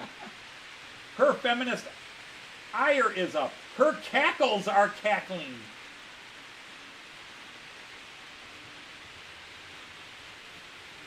Ah, gotcha. I mean, yeah, it's a stepping stone, I guess, to do a, alright, I think it's all of them. Yeah, I mean, see, the thing, I had mobile station, then I had ECOS, and then I traded in the ECOS for a central station. Oh, natural already.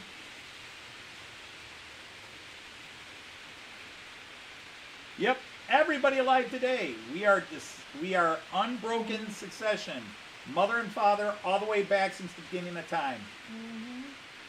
Including those original single-celled organisms that then learned to split and then evolved into multicellular organisms and then evolved into animals and then those animals evolved into other animals and blah, blah, blah. We are all an amazing... That's why, you know, it sounds weird, it sounds patronizing, but it's why Joyce and I try to be really nice to all people, because the hell you had to go through just to be where you are today.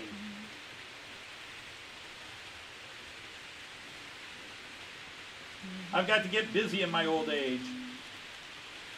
Good night, folks.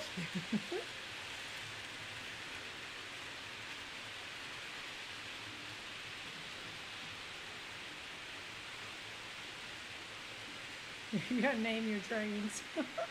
This is Joey. But I thought, Andy, don't you do UK trains? I thought most of those were named anyhow.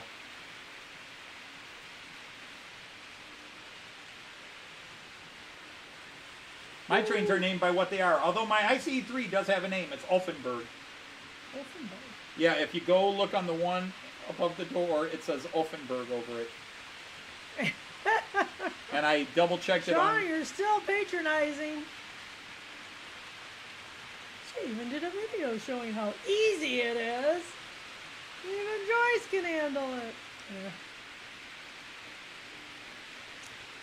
Yeah. Well... How easy it is to run. Yeah, well. Hey, you should stop, John. Anyway, Anthony, I think... You're only digging yourself deeper, Don't you John. have your Märklin Outsider videos talk about the ECOS and what to do with not it, the basically? ECOS, but or the... not the ECOS, the Central Station 3. I show how. I do, in one of them, I show how to work it. But yeah, it really is so easy and plug and play. But again, you can start with the mobile station, which is a lot cheaper, and depending on how many trains you have. That's a lot. You know, because to me, once you have more than 5 trains, then I like the mobile station because it gives you more control. You know, with the mobile station, you're controlling one train. If you're trying to operate multiple trains, you have to keep bouncing back and forth. On the mobile station, you can have them all, or on the central station, you have them all up on screen and adjust their speeds individually without having to bounce back and forth. You still only have dial controls for 2 of them, but you can have 10 or 11 trains up at the same time. Yeah, see, the new update also changed the way the screen looks on the computer form. It looks a little different. Do you have anything on here? Is that little guy on here? No. Nope, you can close that out. Nobody's... You can close that out. Nobody is on. Nope, okay. We're all good. All right, so let's go to that main screen then, because we gotta do whatever we gotta do today. Well, I apologize that I didn't have anything super exciting today. I was distracted today, got so many things going on, and I got things on my mind. I've got to get done, and now with the window guys, because they called us on yesterday, right? It was yesterday. Yeah, Thursday. Yeah, yesterday, and said we'd like to start Monday. So it's like, at least it gives us the weekend. Well, it beats the guys that said called us on Sunday and said we're going to start Tuesday or whatever. Right. Yeah, there's almost no time. Yeah. But yeah, I'm a little nervous, but yeah, we're going to have to get this room ready this weekend. Yeah, keeping you up for months.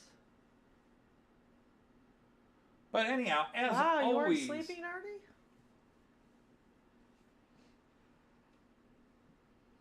That's awfully early for him. Oh, Jean Ricard really is digging himself a hole. Now what'd you do? Giving birth can't be that hard. After all, half the population has done it for millions of years. Yeah, but you're not part of the half that's done it. That's true. Yeah, I'm not talking to you for any man that wants to brag, women are weak and men are the strong, go watch a woman give birth. Because there ain't a man going, shit, I could do that. You don't have the right. Any man that watches a woman give birth and still walks out thinking women are weaker than men, and that man's a moron. This Saturday's fine, Artie. Tomorrow night, no, I'm not. I shouldn't be busy. I'll be available. Everything I got to do is going to be in the house. Right. I'm getting up early in the morning and finishing the Christmas lights, and then I'll put up the Christmas tree and decorate it. I mean, we'll probably maybe move furniture tonight. All I got to do tonight is start moving trains. Actually, I might not do it until Sunday because Kyan will want me to. Wants to play with the trains. Well, want to play with the trains, but Probably. may just have to say no, we can't. Then again, I'm not sure they're coming over on Sunday. I figure we'll just go out to dinner even if they're not Oh, okay. coming. So. Okay. Lindy. Anyhow, so enough of our babble. That's our plans. We haven't even decided dinner yet, so we got to figure that out. So anyhow, once again, as always, I say it every week, but I mean it every week. We are just amazed so many people come and want to spend some of their weekend with us, Right. Especially Friday night. So to Mick and Tim and, well, see, I'm going to start naming names and feel bad for all of you guys. Thank you for being with us, and we hope to see you all Always again here, next yeah. week. And just take care of yourselves. So on behalf of the birth giver, I want to say Auf Wiedersehen Choose. and happy trains. Bye. Take care, everybody. We'll see you.